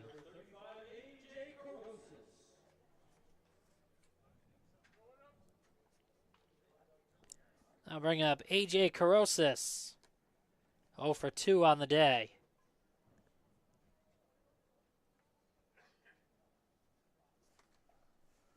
Left-handed hitting third baseman. Grounded out to second and popped up to second as well. First pitch skips in for ball 1.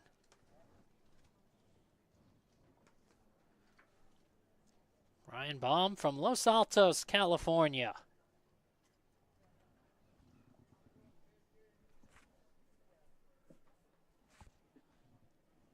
He's set for the 1-0. That's in the air toward left field. Driving back, Chen. Still going near the track, and it's off his glove. Rolls into foul territory around second. Goes Carosis. He is into third to lead things off. Rather, with 1 out in the inning. A nice effort by Chen. He had a long way to run. He laid out to try to make that grab. It looked like it just popped out of the glove. Likely score that one a triple for Carosis.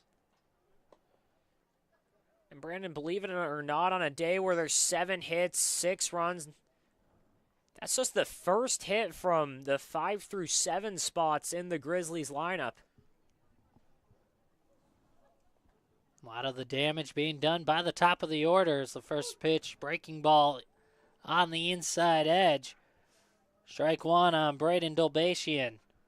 Yeah, at that point they were a combined 0 for 7, except Braden Dolbatian reached on an error in the 4th and scored. Pitch upstairs, 1-1.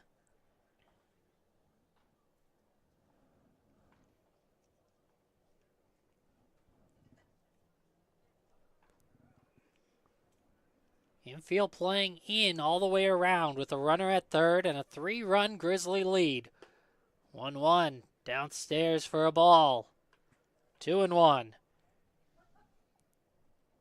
In toward the latter half of the game. Can't afford to let the Grizzly extend that lead any more than it already is. 2-1 is high. 3-1. Briefly popped out of the glove of Hendricks, but he kept it in front. That keeps Carosis at third.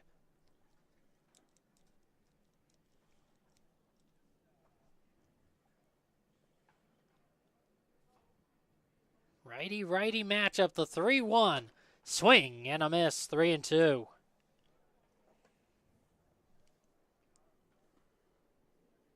And another guy in the game so far who, when he's missed a couple, it looks like just going right back to that fastball. The payoff pitch, low and away for ball 4. Let's see what Bobby Brown decides to do defensively. Now that a double play's in order, looks like he'll back the infield up. At least the middlemen will back up. Dolbatian will hold the runner at first. Or rather, Brandon will hold Dobashian at first. They're at the corners with one away. 6-3 Grizzly lead. Batter is Matthew Maldonado. The pitch misses for ball one. Maldonado, the pitcher of record on the winning side right now. Trying to extend his team's lead. The 1-0 fouled off. 1-1. And for Maldonado, outside of that first inning, he's been nearly perfect. Again, he's got 7 strikeouts, 3 runs, 2 of them in the first inning. That one in the last by Ohira was the third one. But other than that, he's been great, and he's helped himself out too. He's got a run scored. 1-1 is downstairs and gets away from Hendricks down to second base, Dobashian. So the throw just goes back to the pitcher, Baum.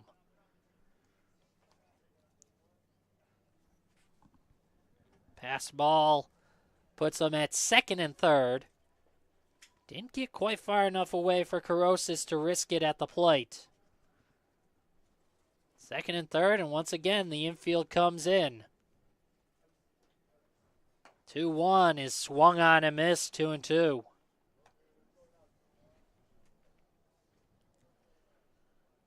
On deck is Anthony Burgos. He's 2 for 2 today. Already drove in a run.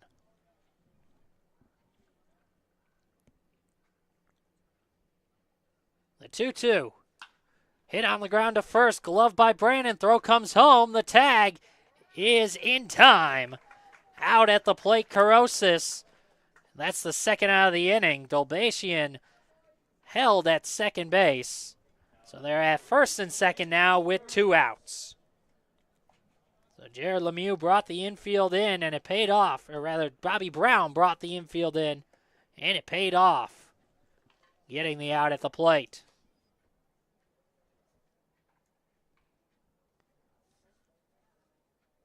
That play goes 3-2. Maldonado's at first on the fielder's choice.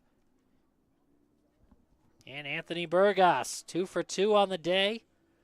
Swings and misses, 0-1. And it's a good job there by Dorrance. The ball's hit hard enough that he's able to get it clean. He doesn't have to rush anything for a quick throw. Just throws a strike down to home plate, and Hendricks able to tag him and get the out.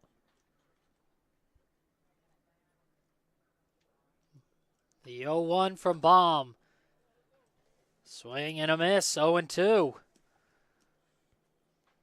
May have just gotten a piece off the end of the bat. Either way, it's an 0-2 count.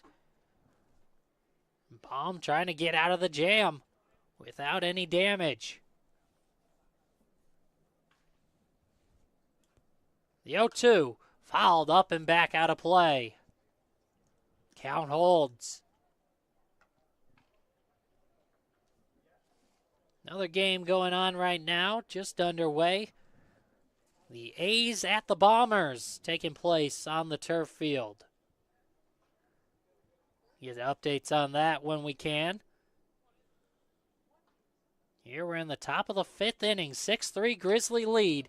That's fouled off to the right and out of play. Count holds at 0-2. 6-3 Grizzly lead. Both teams scored a pair of runs in the first. Grizzly then added 1 in the third and 3 more in the fourth. Before the Power got 1 back in the bottom of the fourth. That's where we stand now. 6-3 Grizzlies. Top of the 5th. The 0-2 swing and a miss. Strike 3. Baum gets out of the jam and keeps the score right where it is. We head to the bottom of the 5th inning here at Palm Springs Stadium. How do you define adventure? Riding the world's largest rotating tram car? Taking in SoCal's awe-inspiring views? Exploring over 50 miles of pristine wilderness? Enjoying casual or fine dining at 8,500 feet? Discovering our history? Experiencing our scenic trails? Getting that perfect souvenir? Whatever your adventure, you'll find it at the Palm Springs Aerial Tramway. Adventure at its peak. Begin your adventure at pstramway.com. family setting. You know, we come and we get into conversation, and it's comfortable here is what I guess I'll say. It's comfortable. The hot cocoa has whipped cream and sprinkles in the whipped cream in the hot cocoa. Very family oriented. You know, they cater to the kids. They got the coloring books and crayons, and they have kid-sized stuff about almost for everything that you would want. So young and old, everybody can enjoy it. It's the best. Made from scratch memories. Elmer's.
On to the bottom of the fifth inning. Alberta Grizzly still with a 6-3 lead after Ryan Baum was able to work out of a jam after a one-out triple. And now a new arm on the mound for the Grizzly. Coming in for Matthew Maldonado is Daniel Clark, right-handed pitcher from Chandler, Arizona.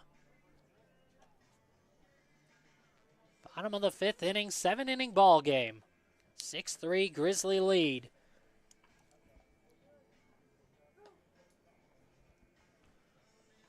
Clark with a sidearm delivery. So a much different look from what the Power saw with Matthew Maldonado. It'll be 3, 4, and 5. Due up, starting off with Jude Drusmecki. A great job by Maldonado. He went 4 innings. Allowed the 4 hits, 3 runs, all of them earned. He walked 2, but he struck out 7. Great performance, putting the team on his back. Faced 20 batters. He got a walk. He got on a fielder's choice. Stole a base, and he scored. Now it's up to Daniel Clark. Right-handed sidearm slinger against the left-handed hitting Drusmecki. First pitch low and in for ball 1.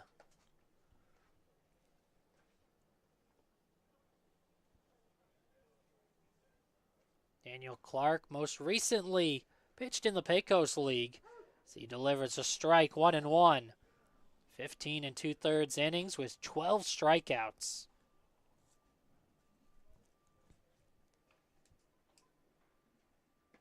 1-1 off speed downstairs, 2-1.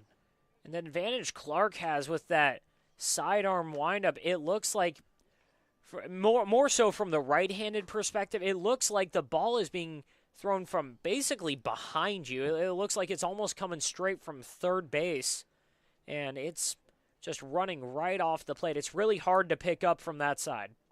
The 2-1, low and in. 3-1.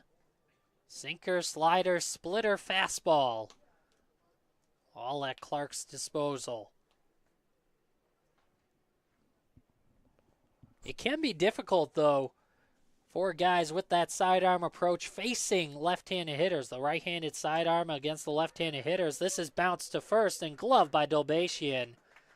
He takes it to the bag himself for the out. That wasn't the case there, but we did see a lot of those pitches going inside, which is what you'll tend to see. Or if they try to adjust too much, it can end up well outside. Yeah, a lot of left-handed hitters, you'll see a lot of them, they'll pull the pitches inside to left-handed hitters like that. Or with it coming from that third base side to the lefties, it looks like it's just going to end up right in your wheelhouse sometimes. First pitch misses for ball one to Robert Starr. Yeah, it's just the natural run of the ball with that sort of delivery. It's running away from the right-handed hitter and in toward the left-handed hitter. But here's where we can expect Clark to make his money. 1-0, gets the check swing. He went around. 1-1 on Robert Starr. It's just such an uncomfortable at-bat from the right side. Starr, the unlucky victim that gets to face him first from that right side. 1-1, low and away. 2-1. Starr with a double back in the first inning. He struck out in the third, both against Maldonado. Another arm getting loose for the power is David Reckers. As it's now a 2-2 count on Robert Starr.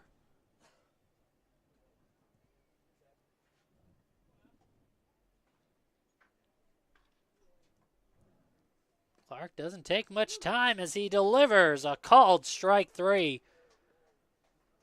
Right toward the belt. And that's out number 2.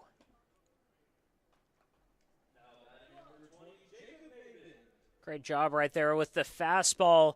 Just start establishing that fastball, pounding the zone with that. From that angle, it looks like any kind of breaking ball, it's going to end up behind you. The tunneling of that pitch is perfect. Pitch misses well outside for ball one to Jacob Maben. To right-handed hitters, it looks like it's starting behind you, and then it takes a quick left turn and goes right over the plate. Yeah, not much you can do with that late break. 1-0, called a strike, 1-1.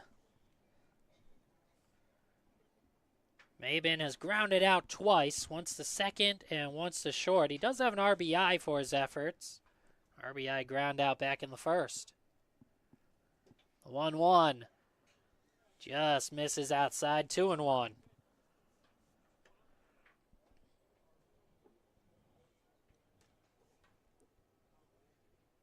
Daniel Clark started off pitching at Gateway Community College in Arizona. The 2-1 is hit toward the right side, popped up. Going back is Morgan, who makes a basket catch. And that ends the inning. We'll have to talk more about Daniel Clark later on, as that's a 1-2-3 inning. Power go down in order, and that ends the fifth. On to the sixth inning, a 6-3 Grizzly lead. Whether you're building, landscaping, renovating, refreshing, or simply researching, rent the right size tools for your size jobs. In store, online, or in-app at Sunbelt Rentals, where tools rule.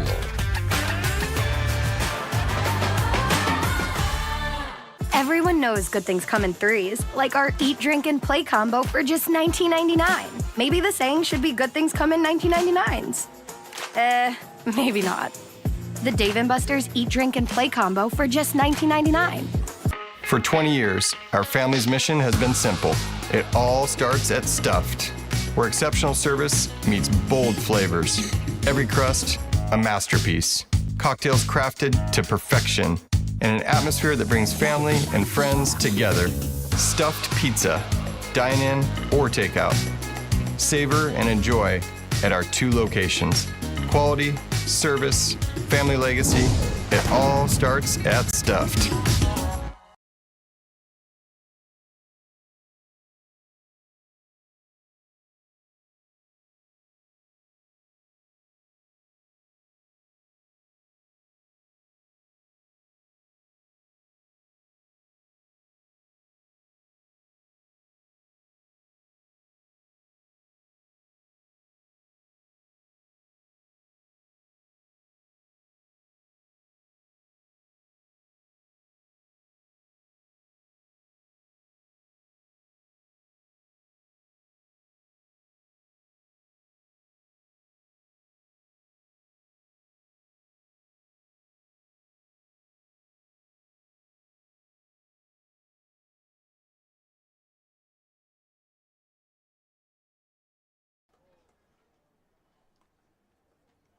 Top of the 6th inning from Palm Springs Stadium, a 6-3 Alberta Grizzly lead, and a new arm on the mound for the Palm Springs Power. That's David Reckers, right-handed thrower from Aptos, California, who will come on for Ryan Baum.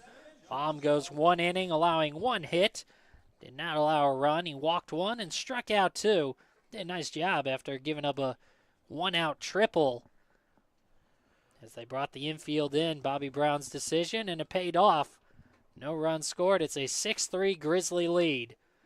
It's the first pitch from Reckers, misses outside, ball 1. Top of the order, Josh Roberts, the switch hitter. Having his second at-bat, struck out his first time up against Cooper Bagby. Hitting from the left side against the right-handed Reckers. Pitch misses in, 2-0. And with just 6 defensive outs left in the game for the Grizzlies, it's going to be interesting to see how Jared Lemieux manages that pen. He had Clark go out there, just face the minimum, struck out 1. Swing and a miss, 2-1. So it's really just, with no one warming up right now, are they going to let him go next inning? Are they going to let him get the 9-out save? We'll see how he decides to balance it out. Like you said, Lemieux in his 3rd season as a California Winter League manager. Another pitch misses in. 3 balls and a strike.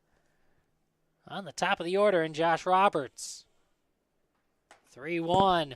There's a strike on the outer edge. 3-2.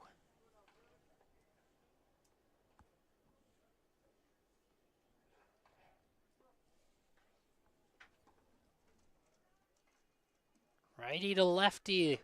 Swing and a miss. And that's the first out of the inning. Good bounce back by Reckers after Roberts had him in a hitter's count. Already the 17th strikeout of the game between the two teams.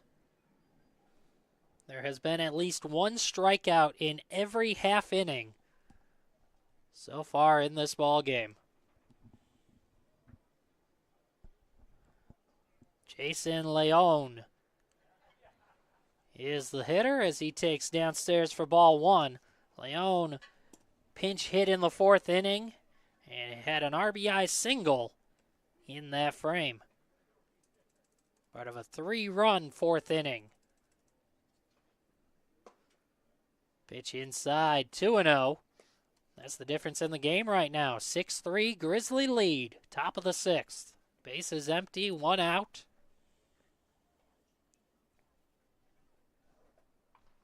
And a 2-0 offering from Reckers is popped up and back out of play. 2-1. Reckers played at Colorado Mesa University. Also pitched in the California Winter League last year. Some indie ball experience as well, Atlantic League and Pioneer League experience. Pitch outside, 3 balls and a strike on Leone. And on the other side, Leone, again, the local guy, he played at Cal State Bakersfield. Had some good experience there. 38 games this past season, hit .242. See, pops this one up and out of play off to the left side. 3-2. A good fielder, too. .936 fielding percentage.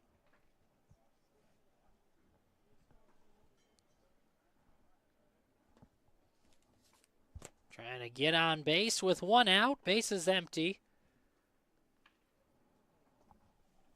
Back-to-back full counts in the 6th inning for David Reckers. Got the punch out of Roberts. Here's another 3-2, and that one's low and away, and it skips away from Hendricks. He can't find it.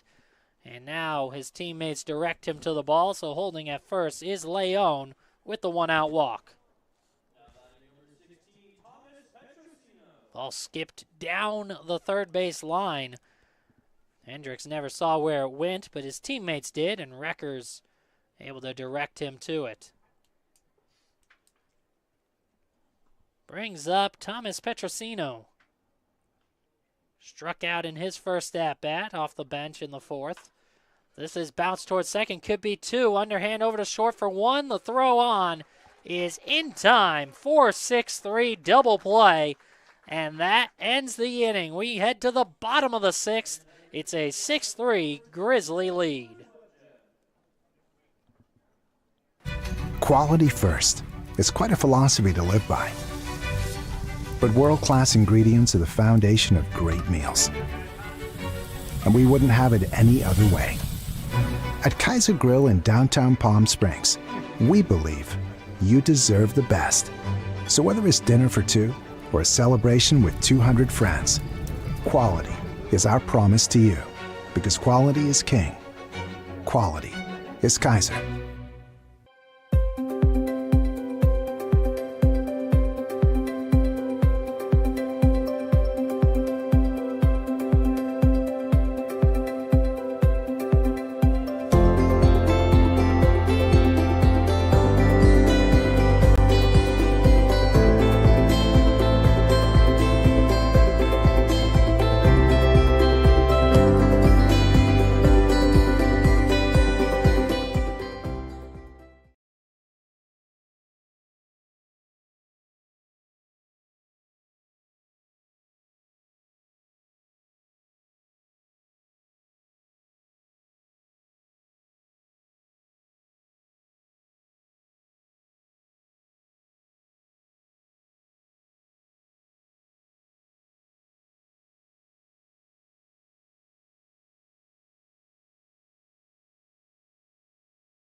Bottom of the sixth inning, Alberta with a 6-3 lead over Palm Springs Power.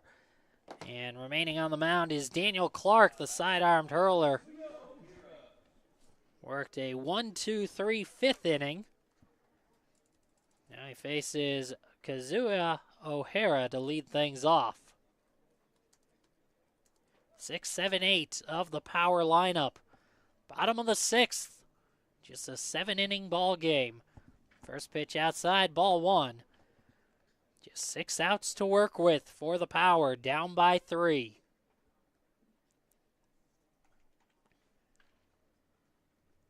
"1-0, hit on the ground left side, past a pair of diving infielders for a leadoff single. Garosis and Roberts both laid out to try to get that ball, but it squirted right through and into left field. O'Hara with his first hit. Clark, he played at Gateway Community College, Missouri Western State, University of Sioux Falls, and that's about what you're going to see out of him. A lot of ground balls, some weak contact right there. O'Hara just able to hit them where they aren't, basically.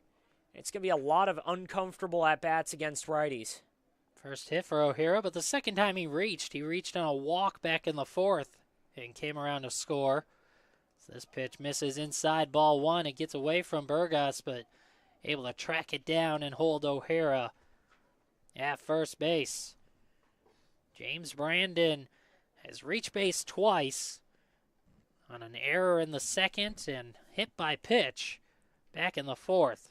0 for 1 officially. The 1-0. Outside, 2-0.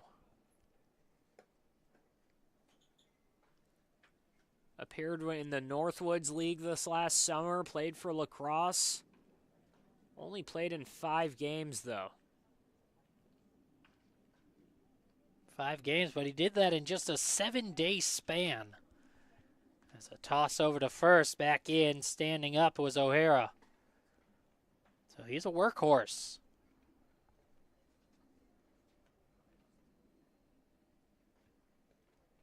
Mentioned last inning, has some professional experience in the Pecos League. As another pitch comes in and hits James Brandon. That's the second time he's been hit so far today.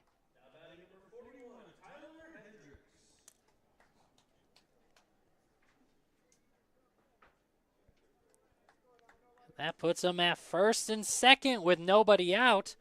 And Tyler Hendricks, the batter, he represents the tying run. Bottom of the 6th inning, 6-3 Grizzly lead. First pitch home is outside for ball 1. Grizzly have held a lead since the 3rd inning. That was an RBI single by Matthew Fabian to break a 2-2 deadlock. So another pitch misses 2-0 on Tyler Hendricks.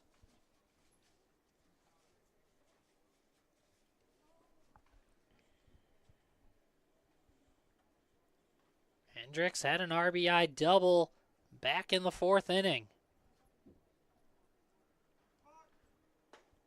The 2-0 is called for a balk, so the pitch won't count, but the runners now move up to 2nd and 3rd. First balk we've seen so far today. And that puts 2 in scoring position and eliminates the traditional double play ball. Just saw a double play turned in the top of the 6th inning. 4-6-3 put out. The 2-0 is swung on a miss, 2-1.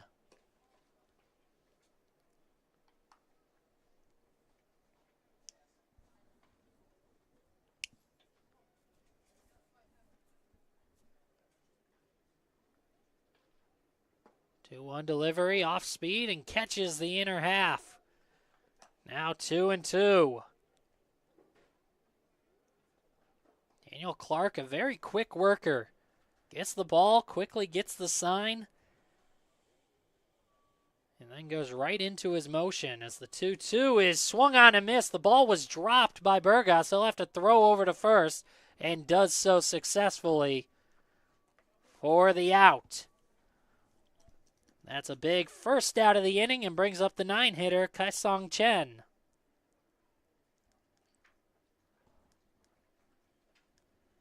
Meeting at the mound, and again, no one warming up in the Grizzlies bullpen. This is Clark's inning to finish.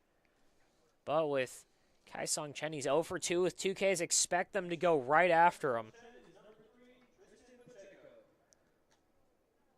Chen 0 for 2 today, a pair of strikeouts. He's been caught looking both times. Both of those against Matthew Maldonado. Let's see if he has a better look at Daniel Clark.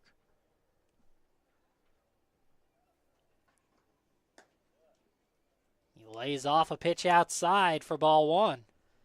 Update on the backfield. It was 1-1 going into the bottom of the 2nd. And the A's put up 3. They're ahead of the Bombers 4-1. Pitch misses inside, 2-0. So 4-1 A's lead at the Bombers on the turf field. Blue Sox defeated Team China earlier this morning by a score of 2-1. This is hit on the ground left side, gloved by Roberts, the shortstop. Long throw is offline. It pulled Dobashian off the bag. Safe at first is Chen. They're at first and second as the run comes in. O'Hara scores, and it's 6-4.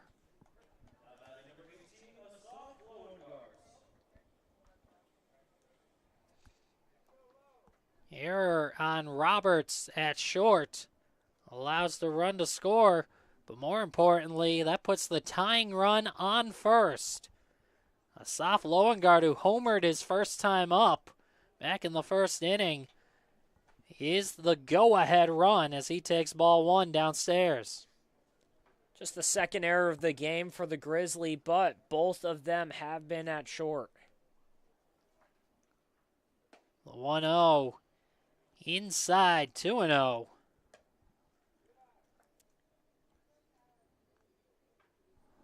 Both of them at short, but by 2 different guys. The starter, Ayala, was charged with the first one back in the 2nd inning. He has a swing and a miss by Loengard. Clark's really been leaning on that breaking ball this inning. He's had it up and down. He's kept the hitters off balance so far. Pitch misses outside. 3 balls, 1 strike. Runners at first and second. Haven't seen a ton of the fastball, though, this inning. Not sure if he's just not feeling it. 3-1, misses low and in, and that's ball 4, so that'll load the bases. Puts the tying run now in scoring position for Francisco Pulido. Be a good time for Pulido's first hit. 0 for 3 on the day. For Loengard, that's the third time he's reached safely. He's walked twice, and of course that home run back in the first. Big cut and a miss from Pulido, 0-1.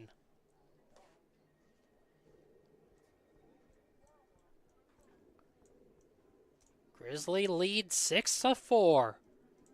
Bases full of power. The 0-1. Ripped foul down the third base line. 0-2.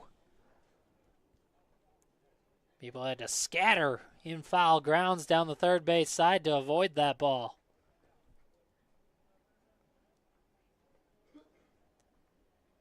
Yeah, he had a pitch right there. Looked like a fastball inside, and he jumped all over it. Lays off an off-speed pitch inside.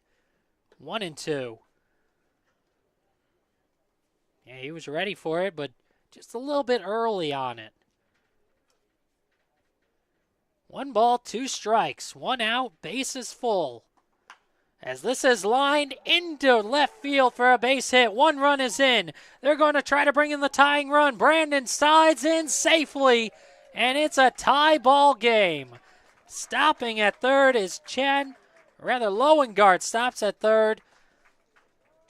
And Pulido is into second on the throw. Give him a single, a 2-run single.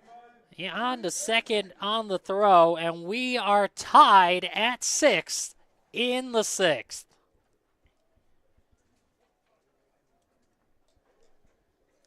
Brandon, he saw a fastball over the plate and didn't miss it, just pokes it out into the left field, and some really good base running by Kai-Song Chen, able to keep up with Brandon and score the tying run.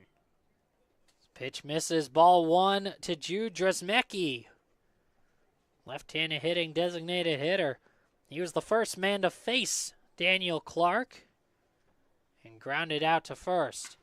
Infield in, this is a bouncer to second. The throw comes home, not in time, now on to first, and that's late. Everybody's safe, and the Power now have a 7-6 lead.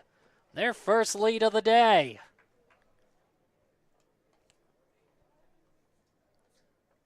Give Dresmecki an RBI on the fielder's choice as they decided to go home initially. No chance to get Loengart as he slid in. And then just not enough time for Burgos to get the out at first either. So everybody's safe. They're now at the corners with 1 out. Pitch low and away for ball 1 to Robert Starr.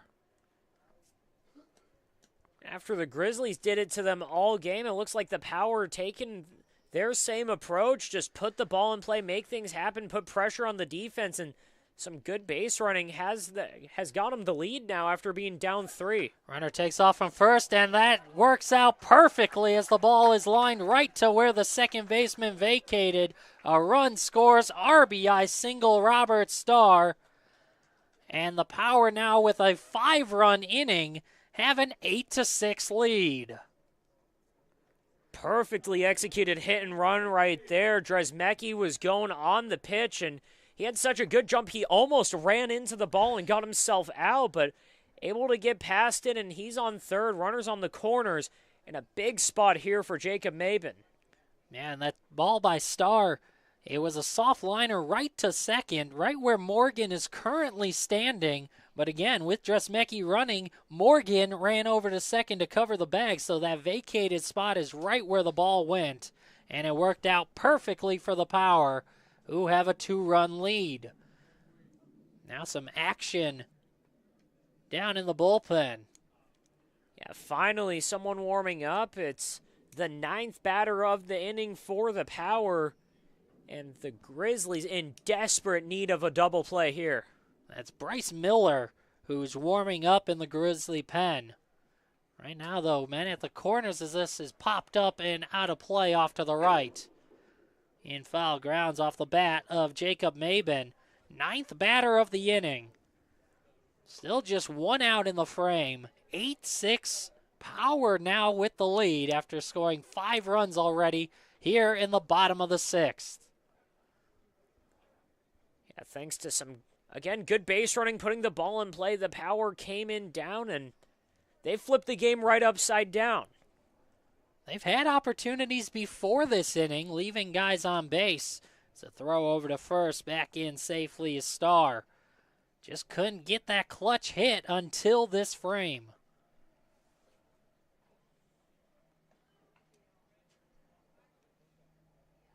And they're not rushing in the pen. It looks like this is Clark's inning to finish. The 0-1 is lined out toward right center. That's down for a hit. Easily scoring is Dresmecki. Starr's going to try to score as well, and he does, standing up. A stand-up 2-run double for Mabin, and it's a 10-6 lead.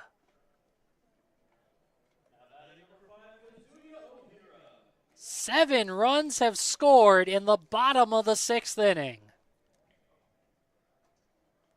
And again, this is just how you have to play baseball here in such a big field. There's not a ton of wind going out. You're not going to get a ton of home runs, so just put it in play, work the gaps, have some sound base running, and this is how the Power are going to have to score runs this year. First pitch inside, backs O'Hara out of the box. For ball 1, O'Hara got this inning started with a single and eventually came around to score. Second time through the order here in the bottom of the 6th. Another pitch misses, this one downstairs for ball 2.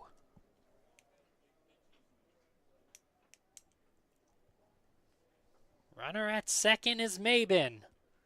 10-6 Power lead. Mabin takes off for third. The pitch downstairs, the throw into third, not in time. Stolen base for Jacob Mabin. And Brandon, this is a league where fundamental baseball will really pay off. You're not going to see a ton of teams slug their way to winning. If you can field, if you can pitch, if you can control the running game, that's what's going to get you to win games here. We've seen that from both sides already today. 3-0, swinging, hit on the ground to third. Carosis has it and throws across the diamond for the second out of the frame, advancing to third on the play. Or rather, staying at third on the play is Mabin. He had advanced previously on the stolen base, but he holds on the play. 2 outs now in the frame, and it brings up James Brandon.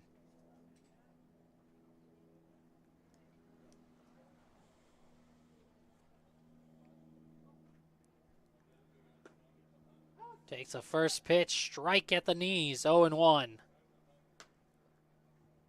Brandon's been hit by a pitch twice, his last 2 times up.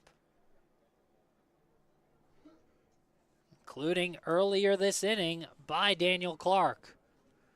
The 0-1, that's lifted in the air toward left center, drifting over Petrosino, and can't make a play on it.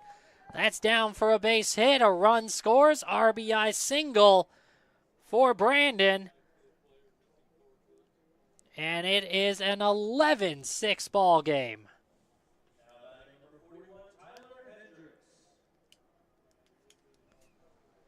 And it looks like that's going to be Clark's last batter. There was no action in the pen anymore for the Grizzlies. Looked like Bryce Miller was ready, and looks like he might be coming out to the mound right now. And that will be it for Daniel Clark. So while Bryce Miller comes in and warms up, we'll step aside. It's been an 8-run frame already for the Palm Springs Power in the bottom of the 6th inning. Here from Palm Springs Stadium, it's an 11-6 Power lead. And we'll have more when we come back. Whether you're building, landscaping, renovating, refreshing, or simply researching, rent the right size tools for your size jobs. In store, online, or in app at Sunbelt Rentals, where tools rule.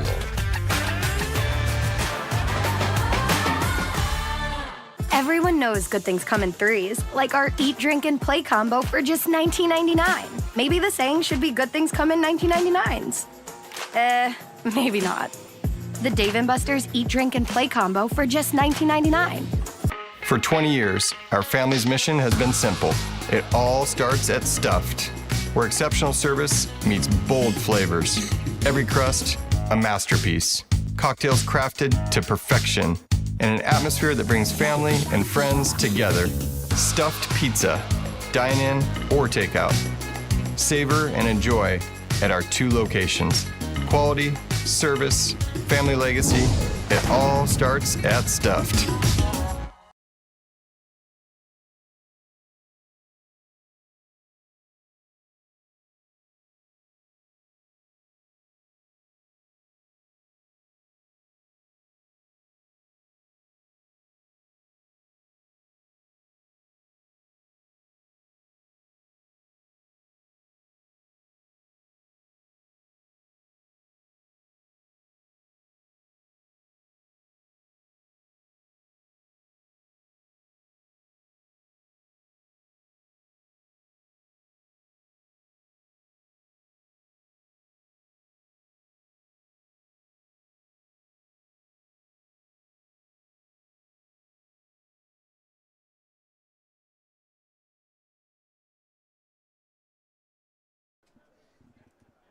Back with you, bottom of the 6th inning, 11-6 ball game. The Power have turned the tide. 8 runs already scoring here in the bottom of the 6th.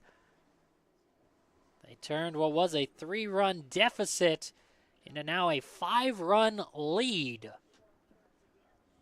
The first pitch home downstairs for ball 1 to Tyler Hendricks. New arm on the mound is Bryce Miller, right-handed thrower. Comes in with a runner at first in James Brandon. Daniel Clark goes an inning and 2/3. This is ripped on a line, caught at first by Dolbatian. He hit it hard, but right at the first baseman who makes the play and ends the frame. But not before the Palm Springs Power flip the score. 8-run frame. It's an 11-6 ball game as we head to the 7th here from Palm Springs. There's something winning in the Agua. Catch all the action at 360 Sports at Agua Caliente Casinos. Watch your favorite teams on our giant wraparound screens. See live scores on the LED sports ticker. Win big with our bar top games and enjoy great twists on bar food favorites. And with 3 premier casino locations, 360 Sports is the ultimate fan experience. For more information, visit aguacalientecasinos.com.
We move to the 7th inning, 11-6, Palm Springs Power in front. After putting up 8 runs in the bottom of the 6th, they had trailed all game up to that point. But take the lead here late and now have a chance to end it with 3 outs here in the top of the 7th and a new arm on the mound. First pitch swinging, though, from Corey Gregory, and that's a base hit into right center field. So immediately greeting the new arm on the mound, Hung Yu Chiao, with the first pitch swing and a single. So the Grizzly not going to go down easy here in the top of the 7th inning. Leadoff man is on, and it brings up Luke Cherneski, who takes upstairs for ball 1.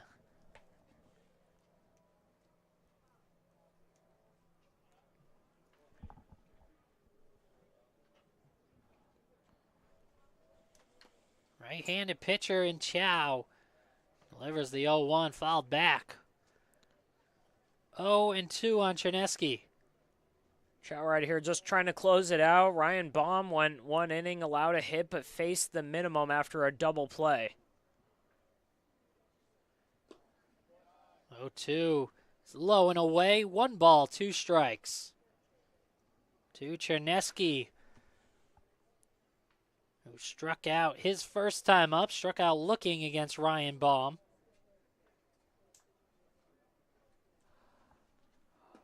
1-2. Called a strike. Called strike 3, I believe, but make that strike 2, actually. 2-2 the count, so one of the strikes was actually a ball. 2-2 on Cherneski. Off speed, just missed upstairs, and the count's full.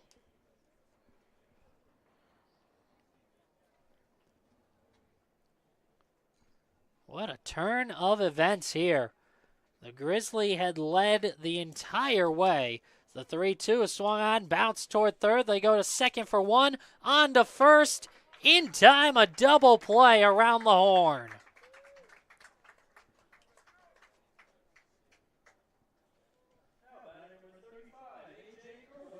There's quickly 2 away, and it falls to A.J. Carosis. The last hope for the Grizzly.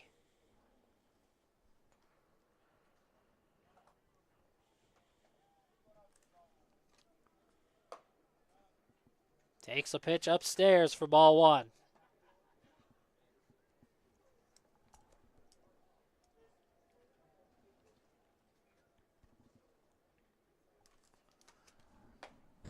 Next offering, called a strike. 1-1 the count. Chow trying to close things out. Bases empty, an 11-6 lead as that's called a strike on the outside edge. And the Grizzly are down to their final strike here in the top of the 7th.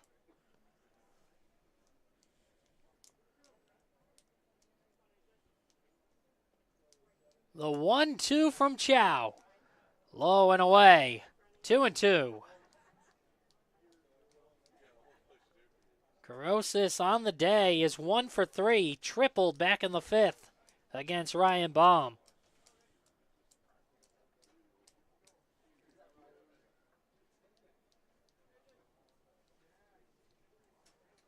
Chow's 2-2.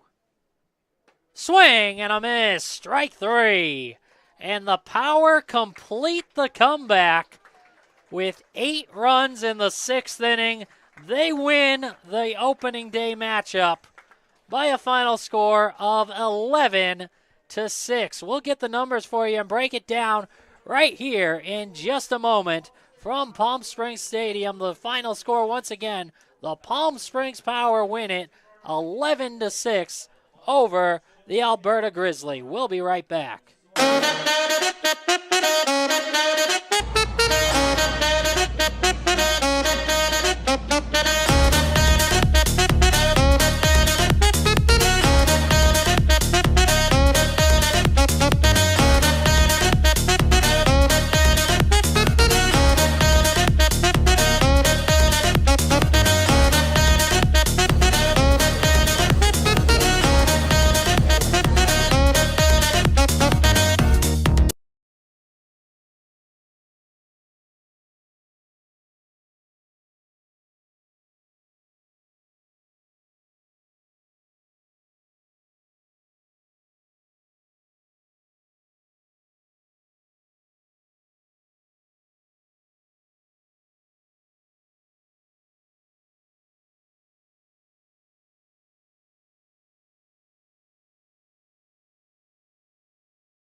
Back with you from Palm Springs Stadium, Brandon Januska alongside Stephen Buxton as the Power pull off the comeback here on opening day.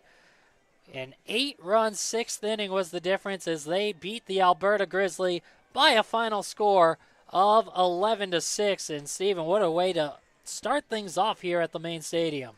Yeah, Brandon, I mean, at first we thought that, or at least I thought, I was getting ready to talk about how Matthew Maldonado's strikeout against a soft lone guard was really going to be the turning point in the game. He was struggling up to that point to find strikes in that inning, but he got that strikeout, finished the inning, and then it all broke open in the bottom of the 6th. 8 runs, 7 earned, 5 hits. Daniel Clark just couldn't find an out, and the Power put everything in play. They ran the bases well. They just did the little things right. Put pressure on the defense.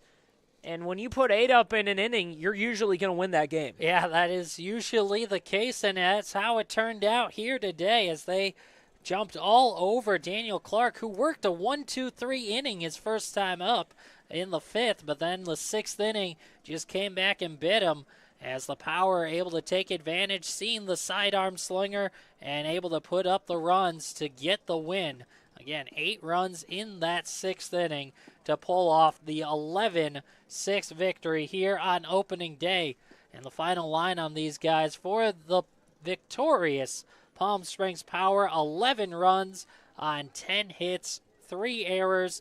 And for the Alberta Grizzlies, 6 runs on 8 hits with 2 errors. Winning pitcher in today's matchup was David Reckers. He's 1-0 in our California Winter League season, and taking the loss is Daniel Clark as he falls to 0-1. Any final thoughts, Steven, before we wrap this one up?